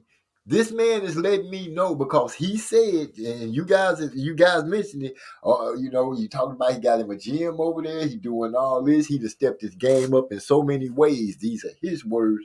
I am better than what I was when you saw me. Why do you need to sell that to me? Well, for me, OG, one of the fastest ways to eat crow is to listen to fighters. Because they'll talk up a good game. Or they'll talk you off some shit. You know what I'm saying? Like, I just pay attention to what's going on inside the ring. And I believe that he might surprise y'all, but I believe that last fight when Devin got his bell rung and he held on, to me, that was his learning experience. He passed, he got out of it, he made it. Do I believe that they've discussed if this situation happens again, we can't do this? We have to do something more mature as to keep a win in our hand for sure. Do I believe that his team and his people came together and did that? Yeah, I have to believe that because we're dealing with a champion. Be him young or not, Ali was young. Tyson was young, and I'm just throwing those names out there. I know that this man is not even in the stratosphere of that. That's why I didn't even put Floyd, because Floyd was young. I just have to, I'm just looking at it. This is that one time that I'm like, for me, even though it's coming out the miles that this is a 50-50 fight, I'm looking at the young champion as an underdog. And this you talking about Haney's the underdog? Yeah. Yeah, I think so too. Well, here's the thing about it is, okay, let's just get to the boxing. Let's just set it up skill for skill. Let's throw out all the Australia. We on neutral ground. The thing about Haney, I feel like a lot of his attributes are average as best. I don't think he has elite defense. I think it's average. I think it's pretty good. I think he has probably elite level speed, power, maybe slightly average to below. Boxing IQ, I mean, maybe above average. So there's things like so I put him against Kambosos, and like what's they said, there's the intangible. Who has the guts? Heart. Heart is a big thing. Like, to me, heart is one of the most telling things about a fighter. Kambosos, to me, I seen he got heart, because at any point in time in that fight, because he still went close, and Teo was dangerous the whole fight, regardless of his esophagus or whatever stupid stuff they came up with at the end of the fight. But he was dangerous the whole fight. At any point in time, Kambosos could have got knocked out, but it never deterred him from doing what he needed to do. And like Treg said, in the midst of a combination, again, because somebody coming at him, he still had the wherewithal to stand in the pocket and drop Teo. So we got to look at, if you just size them up, I think even if you put them like, if you wanted to compare skills and experience, I mean, Teo has some advantage. Kambosos has some advantages that most times win fighters fights. So that's what I'm saying. I like looking at Haney. He's a young kid, but like I said, to me, a lot of stuff he's average at. And I think average ain't going to get you a win overseas like that. It's just not going to do it. And then at the same time, I think we done seen some evidence in the past that when you got like a young fighter in a championship fight, it can be like a mixed bag of results, maybe, you know what I'm saying? Like, right. I kind of think about Fernando Vargas when he fought against Trinidad. It seemed like the moment might have been too big for him early in that fight. But y'all remember Trinidad came out there and what he dropped about two, 3 times in the first round. And it just seemed like that was a lot for the young fighter. Even Teofimo Lopez in the last fight against Kambosos. That was a young fighter in the championship fight, and he went out there and fucked around. Well, I ain't gonna say he fucked around, but he took the wrong approach going in there. You know what I'm saying? So this is another young fighter in the championship fight. And plus the odds makers, they respecting Kambosos. This motherfucker Haney only like a 2-1 favorite. Last time I saw it was minus 197. So they got some kind of respect for Kambosos. They think he's gonna come fight back. You know what I'm saying? So I'm kind of worried for Haney, man. I'm probably gonna pick him because I do think he's the more gifted fighter. He got the longer reach and stuff. I think the jab is gonna be a big part of the fight. But I won't be all too surprised if Kambosos win a split decision. Okay. I was just about to ask, so y'all saying that y'all going with Kambosos? We're still thinking about it. That's next weekend. Y'all got a little time. Y'all got a little time. Yeah, I gotta think about it, man. I don't know if I want to open this fucking crow farm again, man. Them niggas left feathers and shit everywhere, drank up all the sodas and shit. God damn them crows, man. I'm trying to tell you. Hey, DeCane sound like he leaning towards Kambosos. Yeah, because it sounds like after you did those lines and stuff. Eric Carr said that nigga ain't got no nose hair. No, exactly. They just burned up. Hey, y'all done ran DeCane up out the house, man. DeCane left. I gotta tell my nigga D-Lo. Hey, man, I don't know if he was in the gym the other day when I said this, but our boy Andy Cruz, he got kicked off his upcoming card that he was supposed to be performing on because his coach said that he been fucking around and ain't been taking his training seriously. So his coach removed him off the card. That's Andy Cruz, the talented Cuban motherfucker that beat Keyshawn Davis, if anybody's wondering. So that's just like I said last time. It ain't all about how much talent you got. You also got to keep your head on straight. You know what I'm saying? They say talent, hard work beats talent when talent doesn't work hard. Yeah, because how much of that? I mean, with Cruz, that's the Cuban, right? Yeah. I'm gonna keep it real. Like, how much of that fucking that work ethic was because of the goddamn dictatorship? You know what I'm saying? Keeping it real. Because I think he might be over here like in Miami or something. If he over here, he probably having all kind of fun and shit. You know what I'm saying? Right. Man, he ain't losing his damn mind, boy. I might be wrong. In Miami. Shit. And them girls are talking on him thinking he about to get that bread. He don't know what to do with himself. Yeah, don't hold me to that though. I thought I read he might be in Miami, but he might be in Cuba, boy. Wherever he is, he ain't doing what he's supposed to do. Right. Big E said, y'all sound like y'all saying he don't have it in his heart when it's good time. He And ain't then, showed us that evidence yet, OG. Some fighters you will see that shit early on. Some people we call it that dog and all. I'm not sure if he got that dog in him. I tried to unmute myself and fuck around and hit the back, but that's that, yeah. that's Yeah, I that am juice. kind of leaning toward Cambosis, man. It ain't the lines though. It's just the shit that it's just, Cambosis having his own gym out there, man, And man train when he feel like it. Right, I feel it. He And treating that, this shit like a job. Well, I all feel it. fighters can train when they get ready, though, right? But They I'm saying, like, supposed if you to. got your own gym, that's a whole different type of mind state you be in. Yeah, but why he gotta tell me? You know what I I'm ain't saying? gotta have my own gym. Is he Just give me a convincing key. me or is he convincing himself? Because that's what's making me look at Devin and be like, I guess it seems like I'm kind of leaning over in order to give him some props that you guys aren't seeing, and that could be true. But as far as what I can tell, because he don't talk a lot of noise, so you don't expect him to have it in him because you guys, like we said, we haven't seen him show it yet.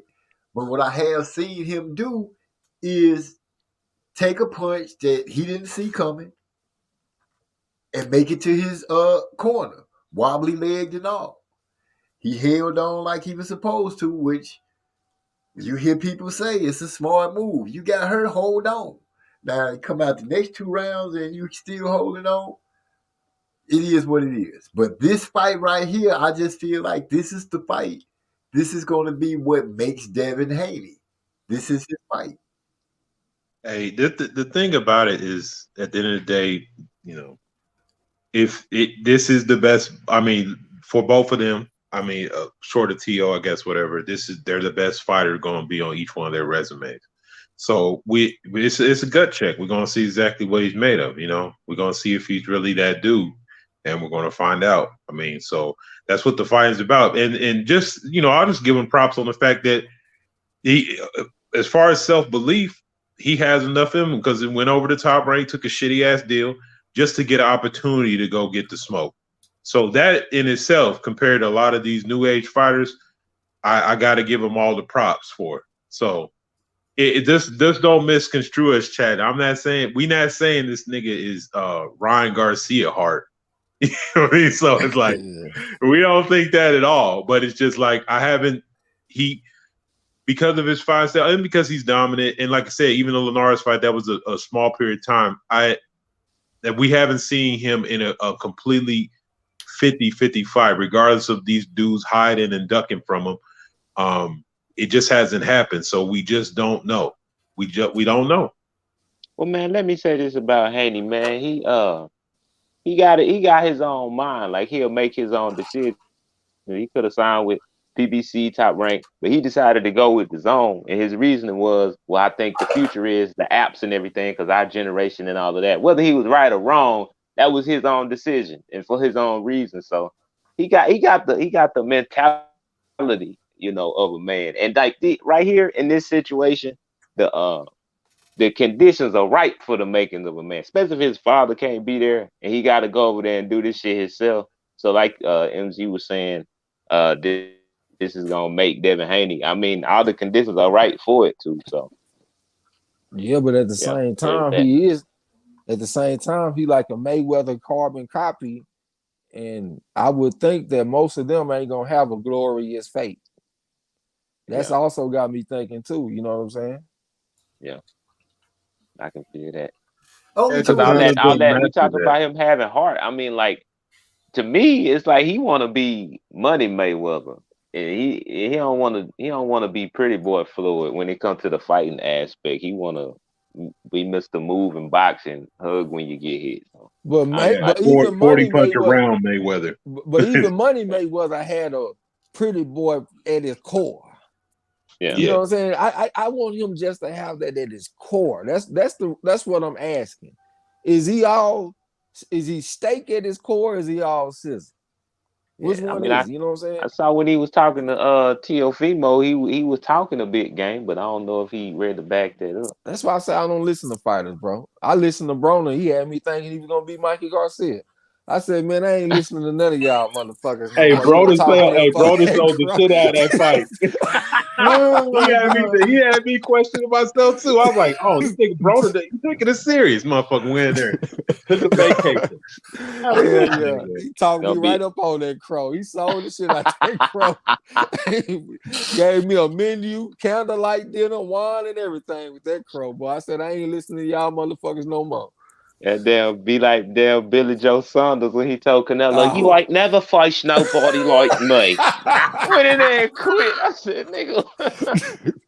I ain't gonna put that on them folks no more saying they quit. I don't know what I would do if I had a broken eye socket. Hell, I might quit too. Shit.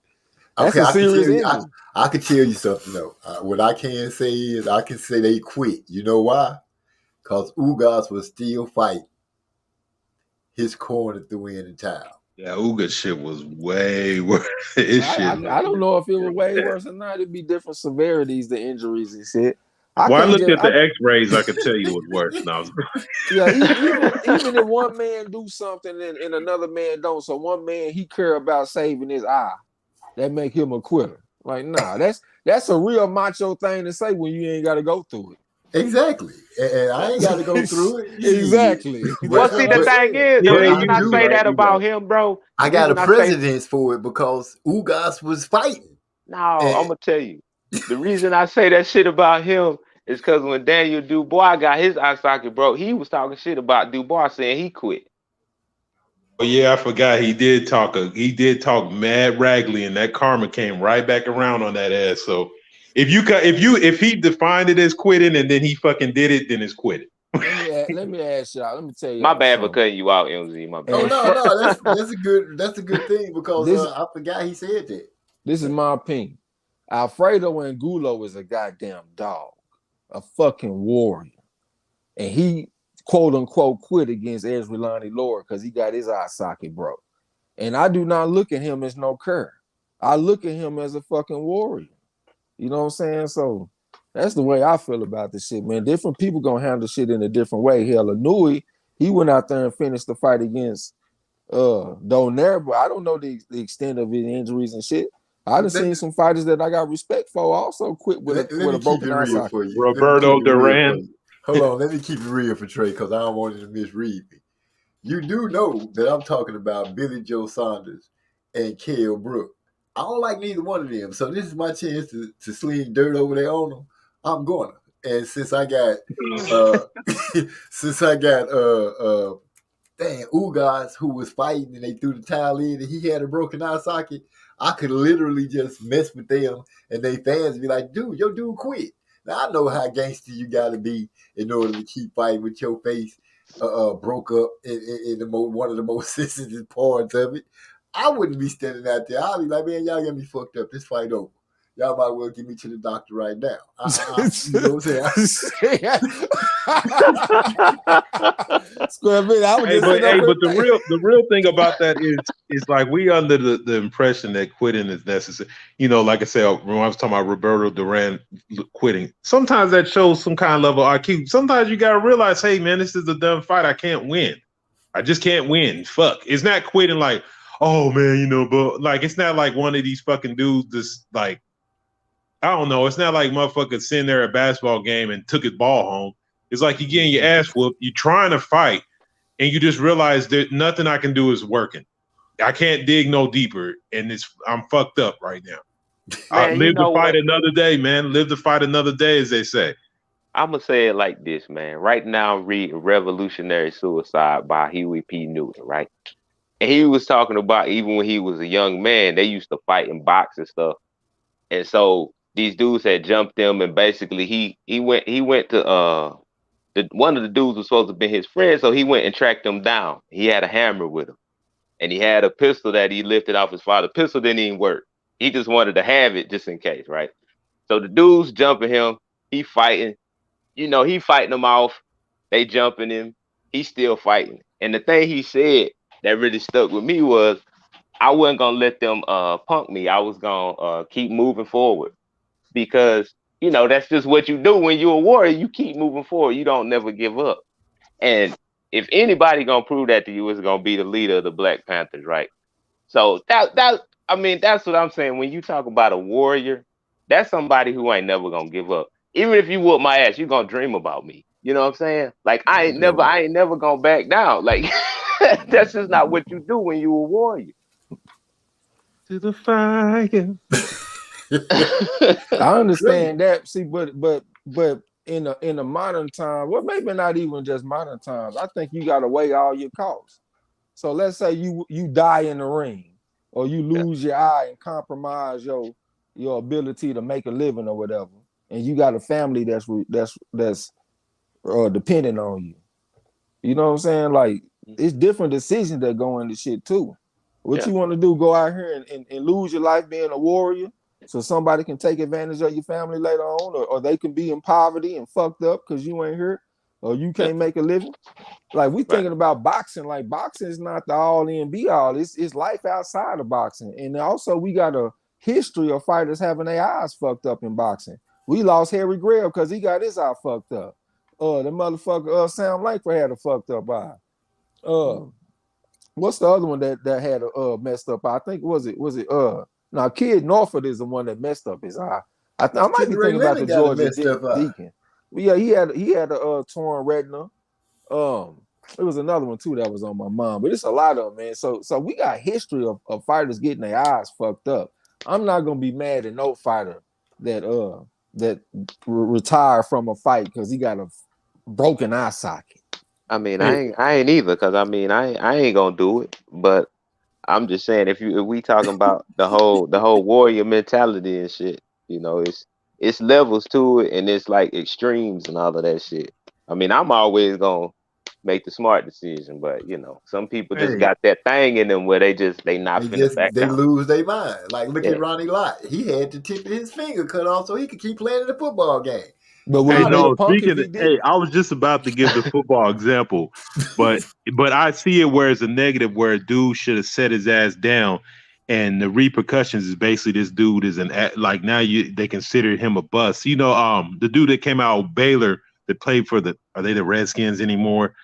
Whatever the black dude, RG3 played that game and when they were in Seattle, when I think he was a rookie or it might have been his second year. His leg was fucked up. He stayed in the game. That motherfucker was never the same again. He was up 14-0 before they knew it on Seattle, boy. Yep. And so if you think about it, that motherfucker probably cost the rest of his career by not just throwing in the fucking towel. And he could have said, "Oh, he's not a warrior. He don't want to come out and try to win the game." He was a warrior. He kept on playing. And as you guys can see, now they marginalize as him probably being a quarterback bust because he just never physically recovered. So it's just like you gotta be smart. He was a dumbass the whole season. If you go back and look at what he was doing against the Falcons down there killed him on the sideline. That motherfucker got smashed, bro. That nigga rolled over and looked up and just laid down. I said, "Oh, they done killed this nigga." But he ended up being all right. And then when he played, the way he hurt his leg was against the damn Ravens. You remember Big Haloti Ngata? I think he was a nose guard for the Ravens, that big motherfucker. Yep.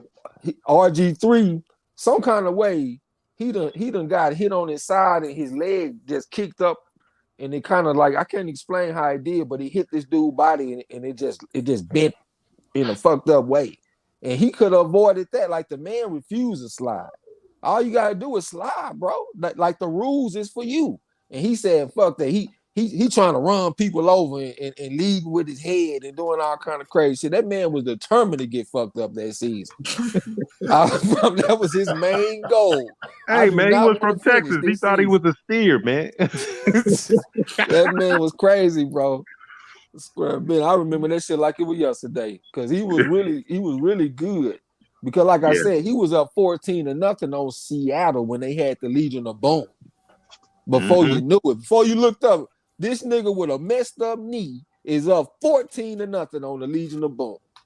Yeah, that nigga had something, man. I got to leave this up there for a minute. D-Lo said, "I think Haney will get the job done over there." Thanks, D-Lo. You know, that's the voice of reason right there. I'm pretty sure. Where D-Lo in the champ, Ross? I'm taking Cambosis. I think my nigga ranked like number 53 or something. Yeah, I'm shit taking on the channel Cambosis raw. on that. You gonna be my new El Fenici up in this bitch. Wow.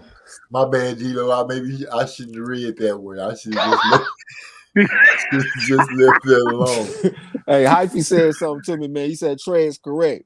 Andy wasn't allowed to even go to Mexico, which was the decision of their coach. He said Andy hasn't shown discipline as of late. Okay, so he probably still in Cuba then, because when they leave Cuba, a lot of the time they go to Mexico before they make another move. You know what I'm saying? And then he said the two-time Olympic medalist Julio Cesar La Cruz even said Andy hasn't been dedicated as of late. And lesser talented fighters with more dedication deserve to be taken over Andy. God damn. Hey, speaking of that defecting from Cuba shit, man, if y'all haven't listened to the Boxing Voice interview with Yo Elvis Gomez, he tell his story, his whole story of how they came from Cuba and like all of the shit that happened, and the people the smugglers and all of that trying to get money out of them, and police trying to extort them and all that. It was a real interesting story if y'all ain't heard it. Yeah, I'm gonna go check that out. Yeah, Even so though he what? fucked my money off on this past weekend. He supposed to get like an early knockout, and he went the distance and shit. Man, oh man, he in the interview. He was talking about how his father boxed, and his father was a puncher, and so they told him he was a puncher too. And it's like in that fight this weekend, all he was trying to do was punch, just trying to land that wild ass left hand. Huh. That game plan. David Haney gonna handle his business. I don't know how you go out there and make Jorge Cota look like a good boxer and shit. Yeah. Yeah, that man tripped out on that, man. Well, I hope Devin Haney get the job done, OG. He gonna get it done. He gonna get it done. It's gonna be his hard fought, but it's gonna be his separation. It's gonna be what people gonna be like, okay, even though his little big wide nose self is quiet, talking and everything, he got it in him. Give me your breakdown on how you think he's gonna win this fight. He's gonna outbox the guy.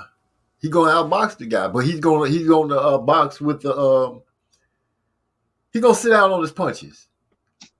He gonna box. He gonna move. He gonna use his abilities that he's superior in, which I believe we all agree that he may be a little faster than Kambosos. I wouldn't say he's stronger than Kambosos, but he's gonna be strong enough to do what he needs to do. And you say he's gonna sit down on his punches? He's gonna sit down on some of his punches. He's not gonna it's not gonna be a tap dance job. He's not gonna do that. He's gonna put on a decent enough where people gonna say he fought. His team keep on saying they gonna go over there and knock out George too. Down goes George, back with the belts of the United States. We jump on Delta American Airlines aboard. Huh. That's what Preach said. Hey, if Haney do that, man, you just have to say, damn, he did it.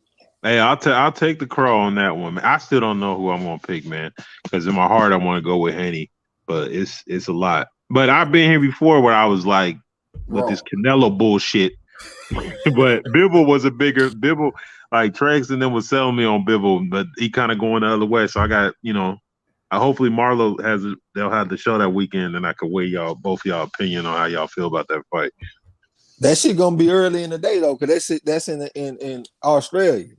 Oh shit, I forgot about that. How far ahead or behind that? I'm a primetime fight caller. I can't call fight early in the day like that. Yeah, that shit gonna be like what? They're behind us, right? So that shit gonna be like at fucking 3 o'clock in the morning or some shit. Oh yeah, I forgot about that shit. No, it's they're behind us. That right now. What'd you say? They're way ahead of us. Actually, they's tomorrow over there. Right? Wait, you sure about that? It's the other direction. Yeah, they in the future, bro. We're a day behind Australia. I have called the Australia fight before, and I had to call it early in the morning. Me and Marlo did. Yeah, they was a day ahead of y'all. They something like 14 hours ahead of us or something like that, 13 or 14. It's somewhere in that realm. Yeah, we had to get up early in the bitch, man. I'll be damned if I get up doing that shit again, nigga. I done already put in my work, nigga. You know what I'm saying? And paid my dues. Shit, catch me prime time. Yeah, it's 2:30 in the afternoon over there. Wednesday. Yeah, all of that. He said it's To the fight. 2:30. Yeah. So that About motherfucker fight 14 be 8 hours. o'clock their time. So that's like what? 6 hours from now? It'd be like 4 o'clock in the morning. That's about what is that? 15 hours. Let me see. Yeah, about 14 hours. Yeah. You'll be Yeah, just 5 o'clock in the rolling morning, man. Just stay up all night, bro. Call the fight. I'll watch it on the replay. Wow. He said he'll watch it on the 4 replay. Big E said, o'clock in hey, the morning, I won't be dusted, bro. he ain't no man. He not a man yet from Ring Tough out there. I need to get my glasses fixed. Judah wanted to prove he was good, and he definitely wasn't. D-Lo talking about Judah getting up too fast and still having the drunk legs. Yep. That was immaturity. And it cost him. And we talking about a dude with some amateur background and that was a unification fight. So it wasn't no slouch. Eric R say everyone who ain't us look at Devin and only see the Mayweather stamp. I'm gonna take that as he ride. Maybe I see some Mayweather. You do? I see some, but I also see a difference. I don't really see, I do see his own. I see Devin's own identity in there. So I don't say that, he's just a full Mayweather dude. I think they got him away. I think he's been around a lot of great fighters. And I think he's been trying to pick and add from all of them. Because I look at him, whenever you see somebody do the shoulder roll, your mind automatically kind of goes Floydish. But he was literally taught the shoulder roll by Floyd Sr. Exactly. That's literally who taught him that. And then, like a lot of fighters, you're going to see a little Floyd. Nigga, this past weekend, we had this guy named Alan Babbage fight this guy. His last name was Balski, and he was from Poland. I saw a little Mayweather and Balski.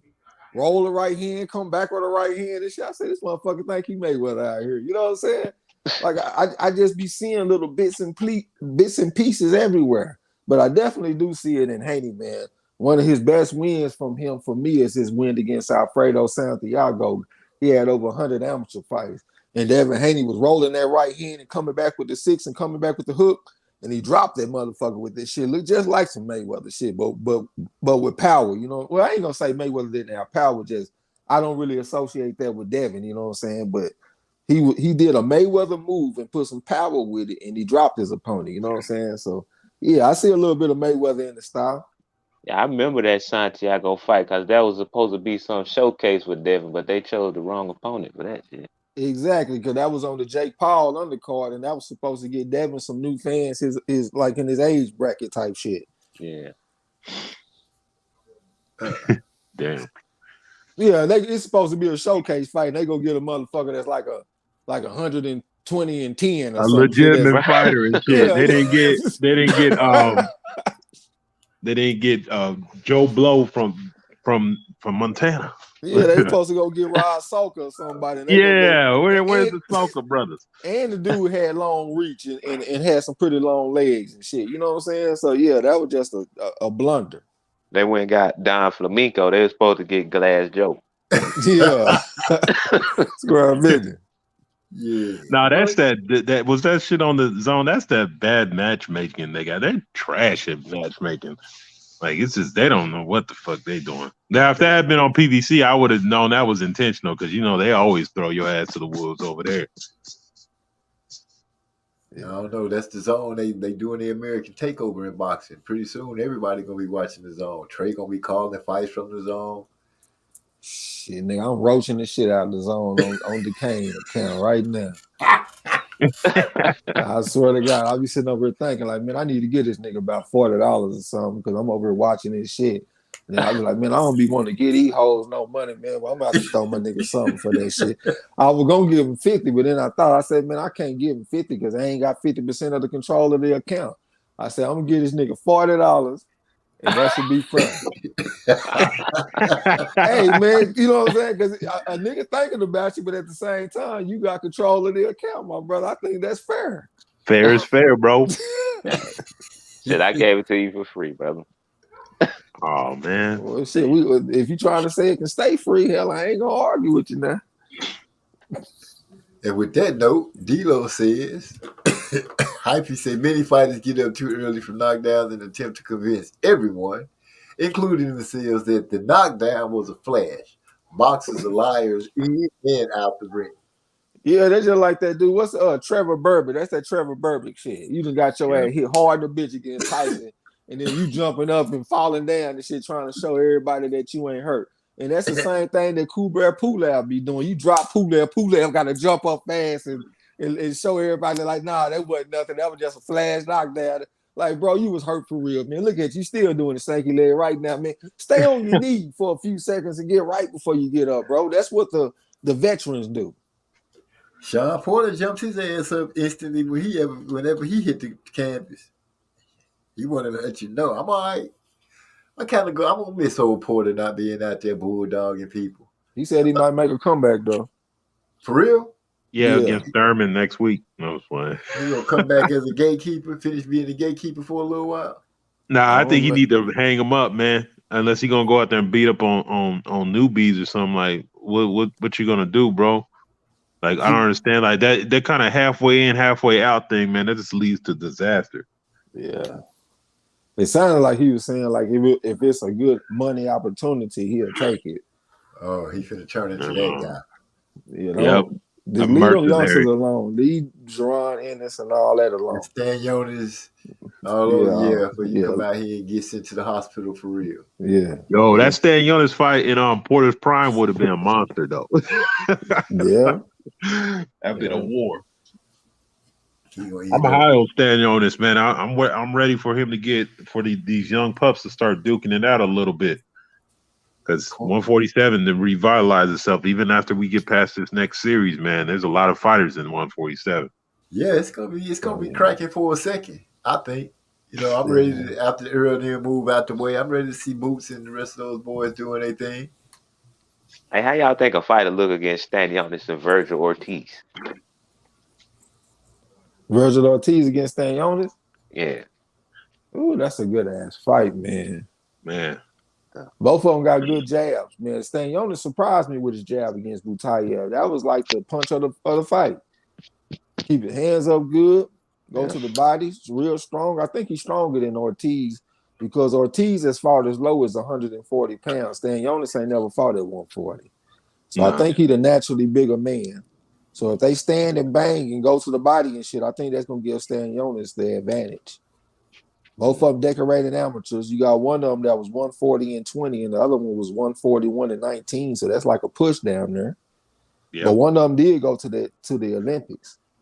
I don't think Stan Jonas went to the Olympics, but as a pro, he already got the most impressive win out of the two of them.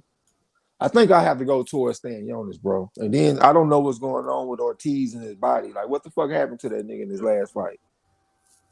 Wait, what happened? Because you know he had to pull out his last fight. Yeah, they said some like some kind of bone. I don't know, some bullshit that they were talking about. I don't know if it's some kind of bone disease or some shit. I don't know what the hell. I think I know Stan Jonas. Wow. Yeah. So we might not see him fight anymore?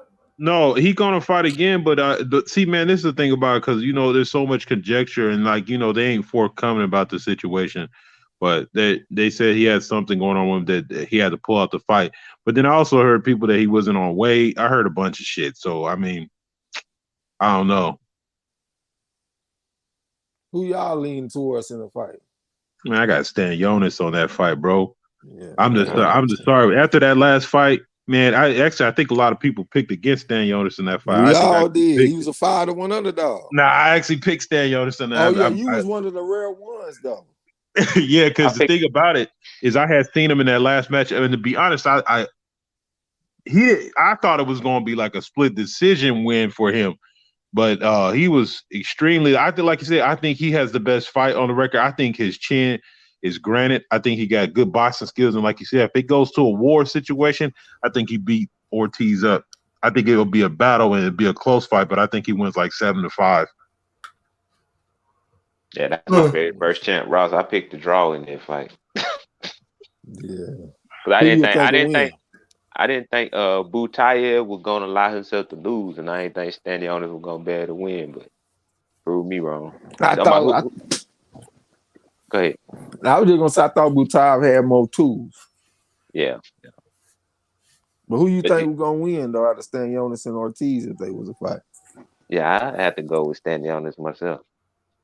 That activity, a motherfucker.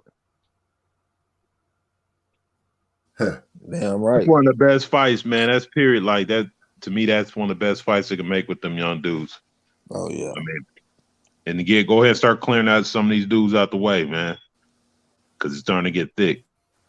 Yeah, stylistically, that's a great matchup. That's a can't miss fight. Yeah, everybody will be excited about it. You would get something from each side. So so Triple G and Canelo really gonna fight? They said that Canelo getting his ass whooped made the fight more interesting. Wow. Oh my God. It just be tripping me out. They be spinning shit, man. Triple G announced that the fight was gonna happen September 17th, and then Eddie Reynoso came out and saying this shit ain't agreed to yet, but we'll let y'all know what we decide.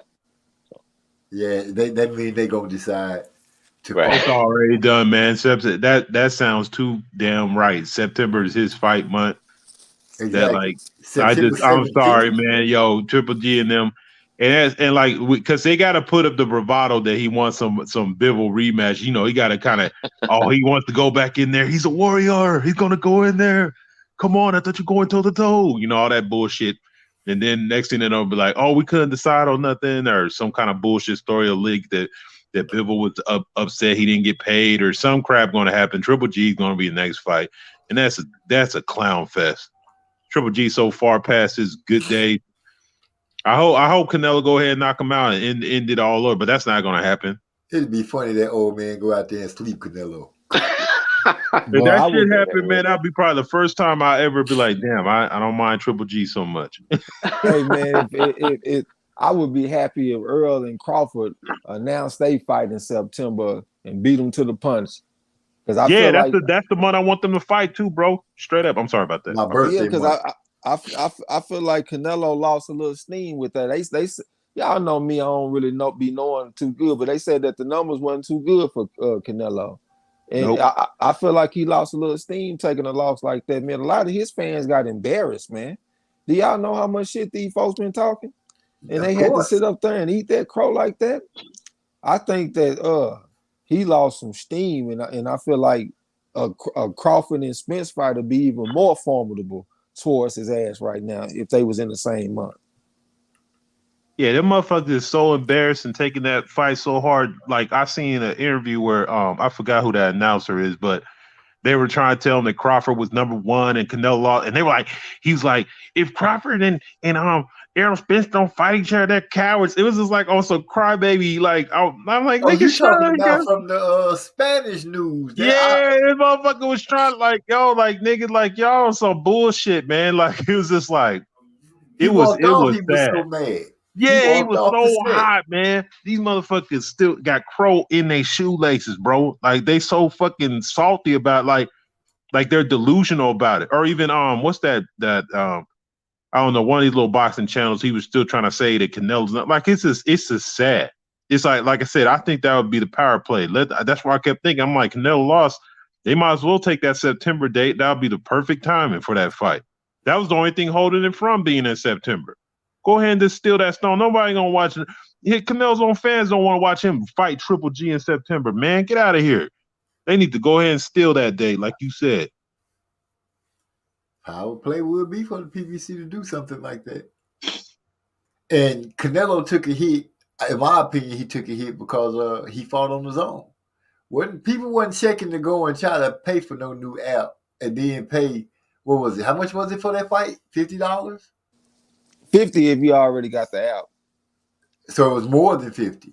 $79.99. Oh, people wasn't checking to do that. Wasn't nobody going to say, "Oh, I'm finna go and fight, buy this Canelo fight for $79 so I could watch it on the Zone." What the fuck is the Zone? I know that's what a lot of people say it. So yeah, he lost out big time. He should have went on. I guess that's the time when you look at it and be like, you made a business move to make this money. You thought you was gonna go make this easy money, beat up Bivol because you Canelo. You start drinking your own Kool-Aid, and then you're gonna go ahead and fight Triple G and ride off into the sunset on beating some more European fighters. And went out there and got his ass whooped. Well, he was gonna fight Triple G and then he was gonna fight Ryder after that. Cause it's like Ryder. Who the fuck are these dudes? But yeah, like you said, that was a pick gone wrong. And like you say, it's what man, I'm sorry. Look, when fights is on Showtime, there's so many. You can watch that on your regular TV. You can pull up if you got a Roku, you can watch that shit, man. There's so many ways, even when it's on Fox, man, them pay-per-views. But the Zone is trash. And then on top of that, even if you pay for it, that should be buffering so bad. I had the Zone back when I think it was like $10 a month or some shit like that. Man, that shit, man, half the time you be missing half the action. Like it's so garbage, and it always happens in the bit like the best part. Look, I'm sorry, man. Watching something on your phone or trying to stream it on your TV from your phone is a mess. Man, bro, you ain't lying, nigga. I'm sitting up here watching the fight this past weekend, the damn Robbie Davies versus Javier Molina fight. And after the fight, when they get ready to announce the damn decisions, the whole fucking screen turn off. I was mad, no bitch. Like the perfect time is when y'all turn this shit off when I'm about to hear the announcement of the decision. Like, man, Wow. the Zone need to get off that bullshit, man. For real. Straight up. They need to put that shit on a fucking 2-minute delay or something so it can't stay on time because that shit is garbage. Yeah, I'm over here watching for free and still madness. I had the most problems out of that ESPN Plus app, man. That shit is horrible. They just be having commercials and shit and be making me mad with theirs. Yeah, I hear y'all. I'm paying money and I'm watching commercials. That's what I don't get. Why am I watching a commercial if I paid this money? I don't get that part at all. That just infuriates me. Every time a commercial come on anything online, I'll be like, what the fuck? Watch, they gonna come out with that $12 ad-free version in a minute.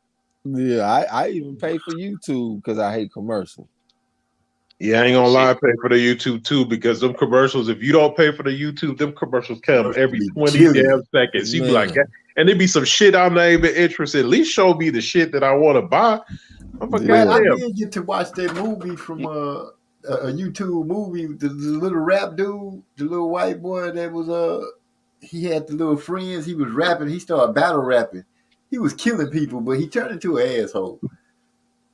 I think Eminem. No, it's not 8 Mile. It's not 8 Mile. It's not 8 Mile. You know what I'm saying? It's a YouTube movie though. Why he trying to be funny and shit talking about 8 Mile, Eminem. No, it's not Eminem. I can't think of the dude's name, but he got a girlfriend. You know, she started talking. You know, it's some kind of crazy stuff. But I just the description of this movie is way too vague, bro. You gotta give us some particulars on it. He got a girlfriend. You know, got a mom and a dad. They lived in the house. Like, okay, what movie? I haven't watched it in a minute, man. But since y'all pay for the subscription on YouTube, I'm telling you, it's in the YouTube movie thing. You can go look at it. A white rapper.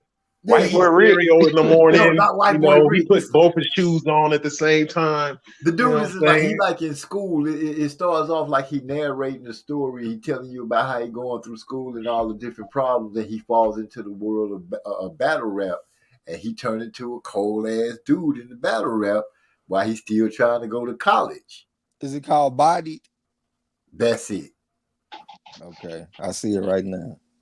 That's it. No, I don't believe in a unicorn white rapper. I'm good off that shit. It said it was produced by Eminem. I saw there you go. Then, I did say that. I was like, Eminem had something to do with it. I think he produced it. We got a rewind button on here. Then we'll say it. I enjoyed it. You know what I'm saying? And since y'all said that y'all pay for the subscription, and I know I do that because I hate commercials, I figured I'd go ahead and turn y'all on to the movie. That's all I'm saying. I don't know, man. I'm gonna check it out. White rapper is not that interesting. Yeah. I'll check out the first. If I'm quick to judge a movie off the first 10 minutes. So I It's see not what's up about with the that. movie though. For me, it was about the fact 'cause I like music, so I'm interested in when they have battle raps and stuff like that. I literally go and watch the battle raps on YouTube. I check them out and all that because I'm just interested in what those guys and how they do it. Even though to me, sometimes it's more just loud spoken word and trying to get the crowd to react. It's But Yeah. for violent the most spoken part, word. yeah. But for the most part, it's a few of those guys that's pretty good, and I enjoy watching them. So yeah, Yeah, I'm with you, So OJ. I it's an like actual freestyle. movie or like a documentary?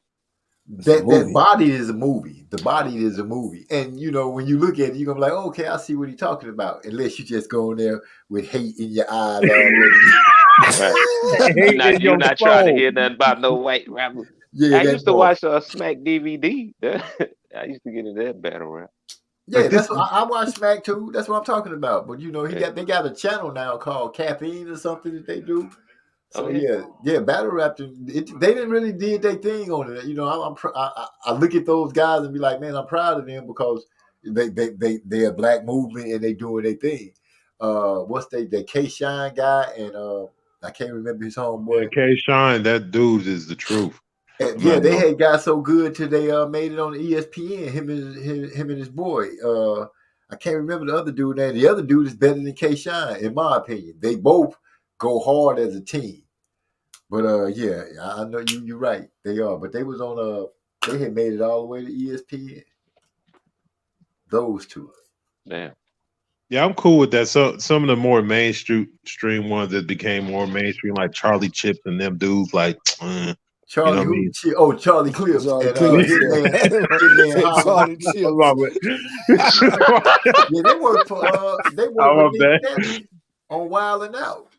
Yeah, that's what I'm saying. The thing about it is like you can kind of tell that the hunger ain't like I be watching them occasionally. They'll pop up on some of them battles, and it's just like you can tell, like, dude, like, They or maybe I didn't heard your voice so much. It's just him and Hitman. It's like y'all, Hitman is a studio gangster anyway. But that shit, yeah, but like I said, when you watch the dudes that still having to do that every day and still hungry, they fire, bro. They eat them up. To the point I don't even think they be trying to bet. They don't even be trying to show up no more because they be getting ate up by the guys that be in there still doing that shit every day.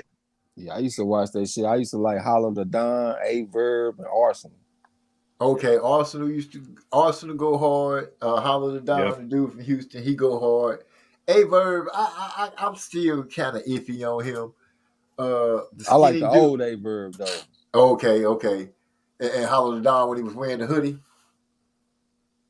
I don't remember the hoodie, but he used to be freestyle. The Serb sipping one. You know how they go through they different parts where they had they.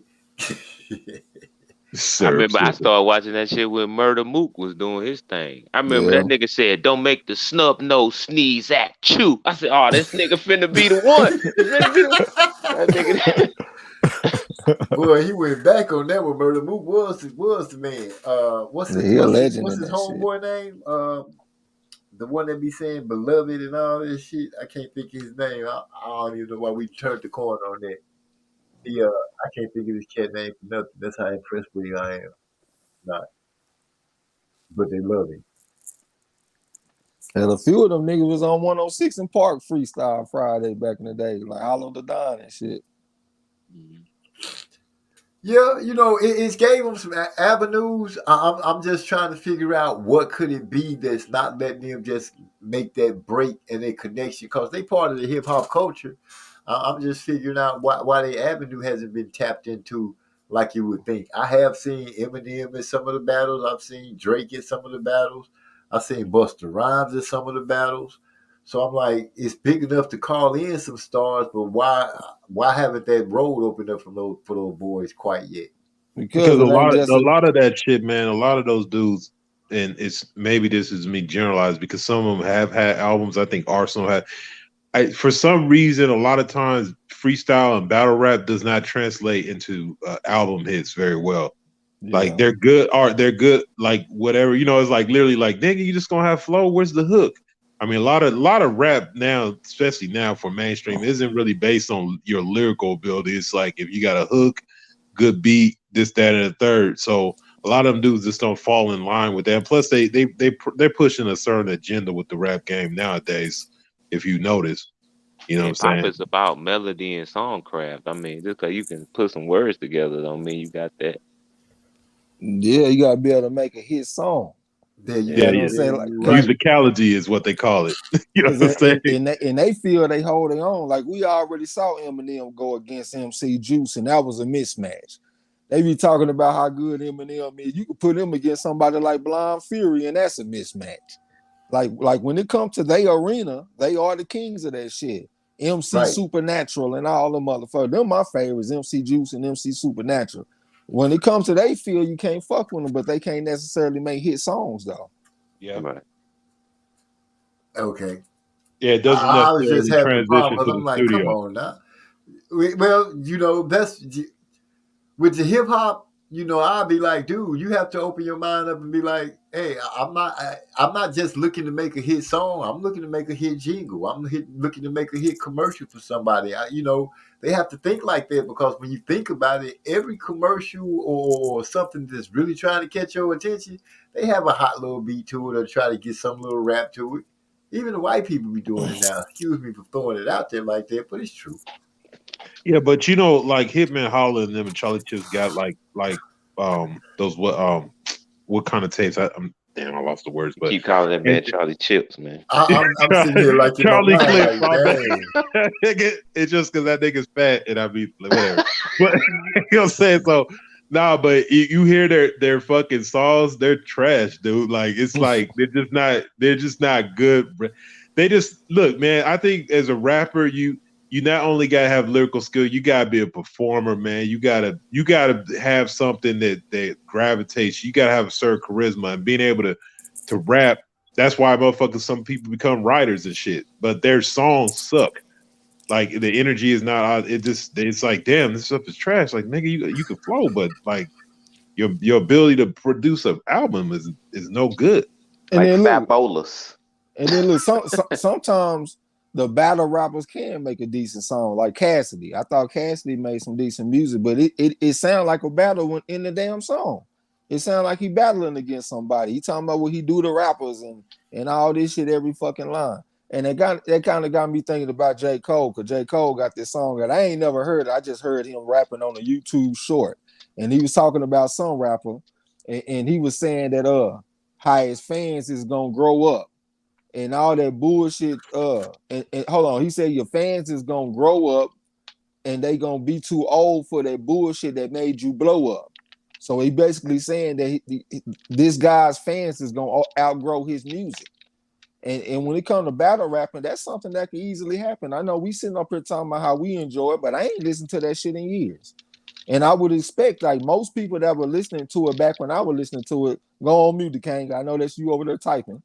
I know that most people, most people that were listening to it back when I was listening to it, a lot of them ain't listening to it no more either.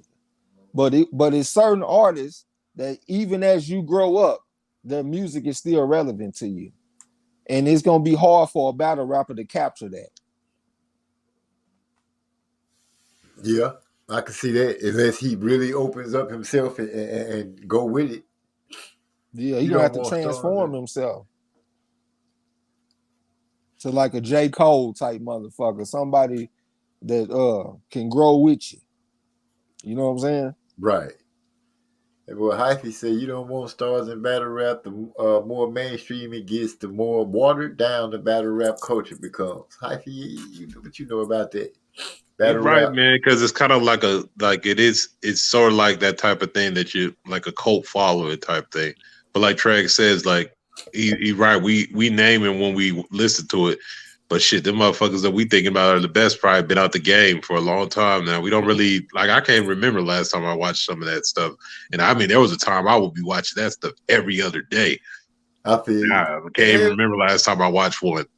I'll go back and watch the old ones that I'm like, I know this one it was hype, and I just go back just to watch it. So it's kind of like nostalgia almost. Pretty much. You know what I'm saying? But it's other artists that you can just listen to. You know what I'm saying? Like to this day, I could throw some Jay-Z on. I know a lot of people don't like Jay, but I like Jay.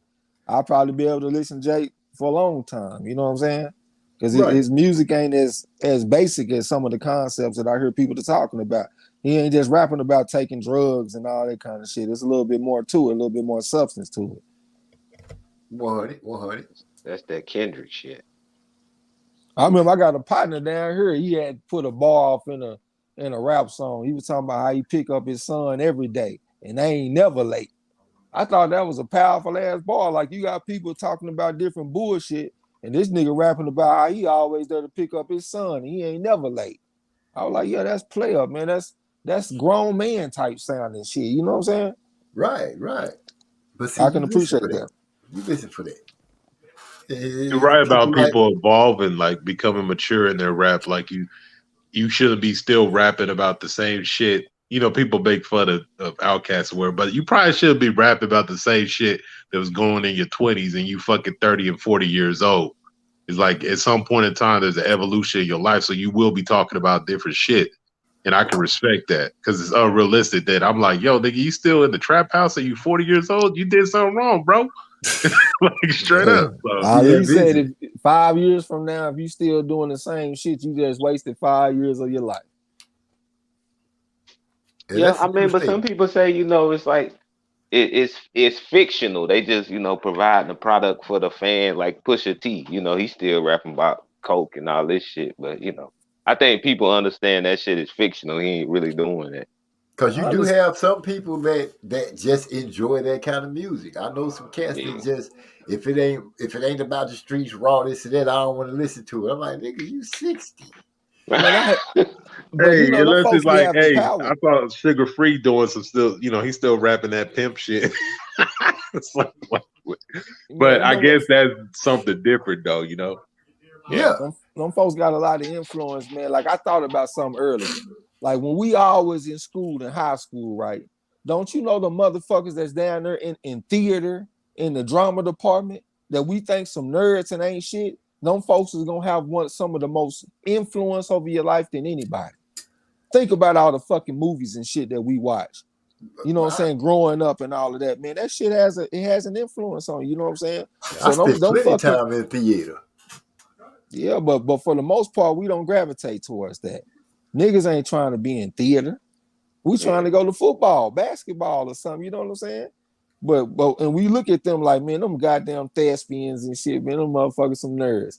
But them the folks that's on the damn big screen that we sit up there and look at all the time. Right. And they have some cool ass field trips and stuff. Especially when you get to the college level. I used to help sew their costumes and stuff like that. So I was part of the wardrobe. What you laughing at? I'm serious. I'm 100. You know what I'm saying? So I got to go, on some school trips because they got to go to museums and different things that you just, like you said, Trey, you just ain't privy to think about right out the gate. Especially if you're an athlete. So once basketball was over in school, I got to really just travel with the theater department. That shit was live. Yeah, but on the outside looking in, a nigga ain't thinking that shit. I ain't never envied the damn theater department. You know what I'm saying? Y'all can have that shit. They put me in a play and shit when I was a kid. I'd be sad as hell. They say, you ain't got to do nothing but play a tree. Just stand there and sway in the wind like a tree. Just sway in the wind, Trey. And I finally get up there and sway. Look at him up there swaying. He did good. I couldn't stand that shit, boy. Fuck theater, my nigga. Wow, I couldn't wait for them to put up the sign to say "Get into the play." I was all a part of that. I need to see because I just knew you got to see a different group. You know, sports, you get a different group of people. When you like getting up there and you pretending to be something abusing else, that dog over there, OG. Man, you just beat that dog. He got a dog training facility. I'm calling Peter on this nigga. Man, over there abusing that dog and shit. Yeah, well, goddamn, where APS at? Yeah. Y'all hold on, man. Let me go put this dude down. Oh, damn. OG tried to overtalk the dog and shit too. Nigga. We hear that dog, nigga. Shit. I guess I'll look in the chat or something while you over there doing that. D-Lo said, you called that one Australian car, Trey. Yeah, I called one of them motherfuckers. He said, I got up to go to work at 5 a.m. Them boys were on the 1s and 2s calling frauds out of well. I knew that I was in the right place. Absolutely. You back, Yeah. OG? Yeah, I'm back. Yeah, that I was can't D-Lo. put him out because it's raining. So Oh, it's that's my thundering. That's why he tripping. It's Also, almost the midnight. storm's I'm about coming to down jump through off there in a minute too. anyway. Man, it is about that time. Time to slip by so quick. Got to enjoying the conversation so well. Gentlemen, I appreciate you guys coming through and holding it down with me. You guys want to help me close this out? I'm going to find a song to put us out of our misery with. Yeah, man. Trey, go first. Yeah, man, I appreciate you having me on the panel, OG. Always a good time coming over here chopping it up with you. You know what I'm saying? Salute to everybody that came through. Y'all come through on Saturday, man. We're going to be calling some fights, and good luck to everybody on the channel, Ross, man. I hope that we kick some ass once again and spend some time in the top 10 as friends. You know what I'm saying? Salute. Yeah. Hey, when I was talking about that Huey P. Newton story out that book, I had the story a little bit wrong. This was the first time they jumped him. The first time he went back after him, but the first time they jumped him, he ain't had shit on him, and he just fought like 5 dudes, and he wouldn't give up. And the girls kept telling him to run, but he stayed there, and they beat him up real bad. And the police came and questioned him, and he wouldn't give nobody's name up. But anyway, the whole point was he was a warrior, and that's the kind of spirit it took to create something like the Black Panthers, because he didn't have no back down in him, no quit. But anyway, appreciate you letting me come on the panel and talk my shit, man. When I get my channel up, I really want to talk about that book because the shit is very interesting. But anyway, y'all have a good night. Peace. Yeah, man. Well, appreciate y'all once again. And yeah, do that to Kane, man. I'll come check that out. For sure.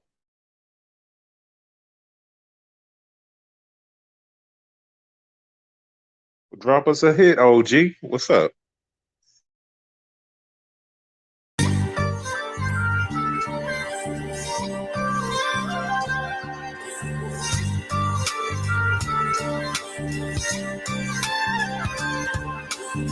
Shorty looking mad fly. Had me captivated when she walked by. I'm serious, she had me feeling this tingle, son. Stimulating conversation after mingling. Honey was jingling, and stretched jeans looking clean. Appearance would enhance any scene. I mean, feel that? Really? I know it sounds silly, but looking at her was like puffing on a fat fillet. Relaxing, she had this natural attraction. She started laughing when she saw my reaction. Oh my, pass the name and number to the cell. Asked for mine, I said his oldest last name is Bell. Also known as the O, the B, the 3, the A, the S, the T. It's me, obese, you get high. Then I'm your guy. And if I got the high, you got control. You can make this track go. And if I got the high, you got control. You can make this track go.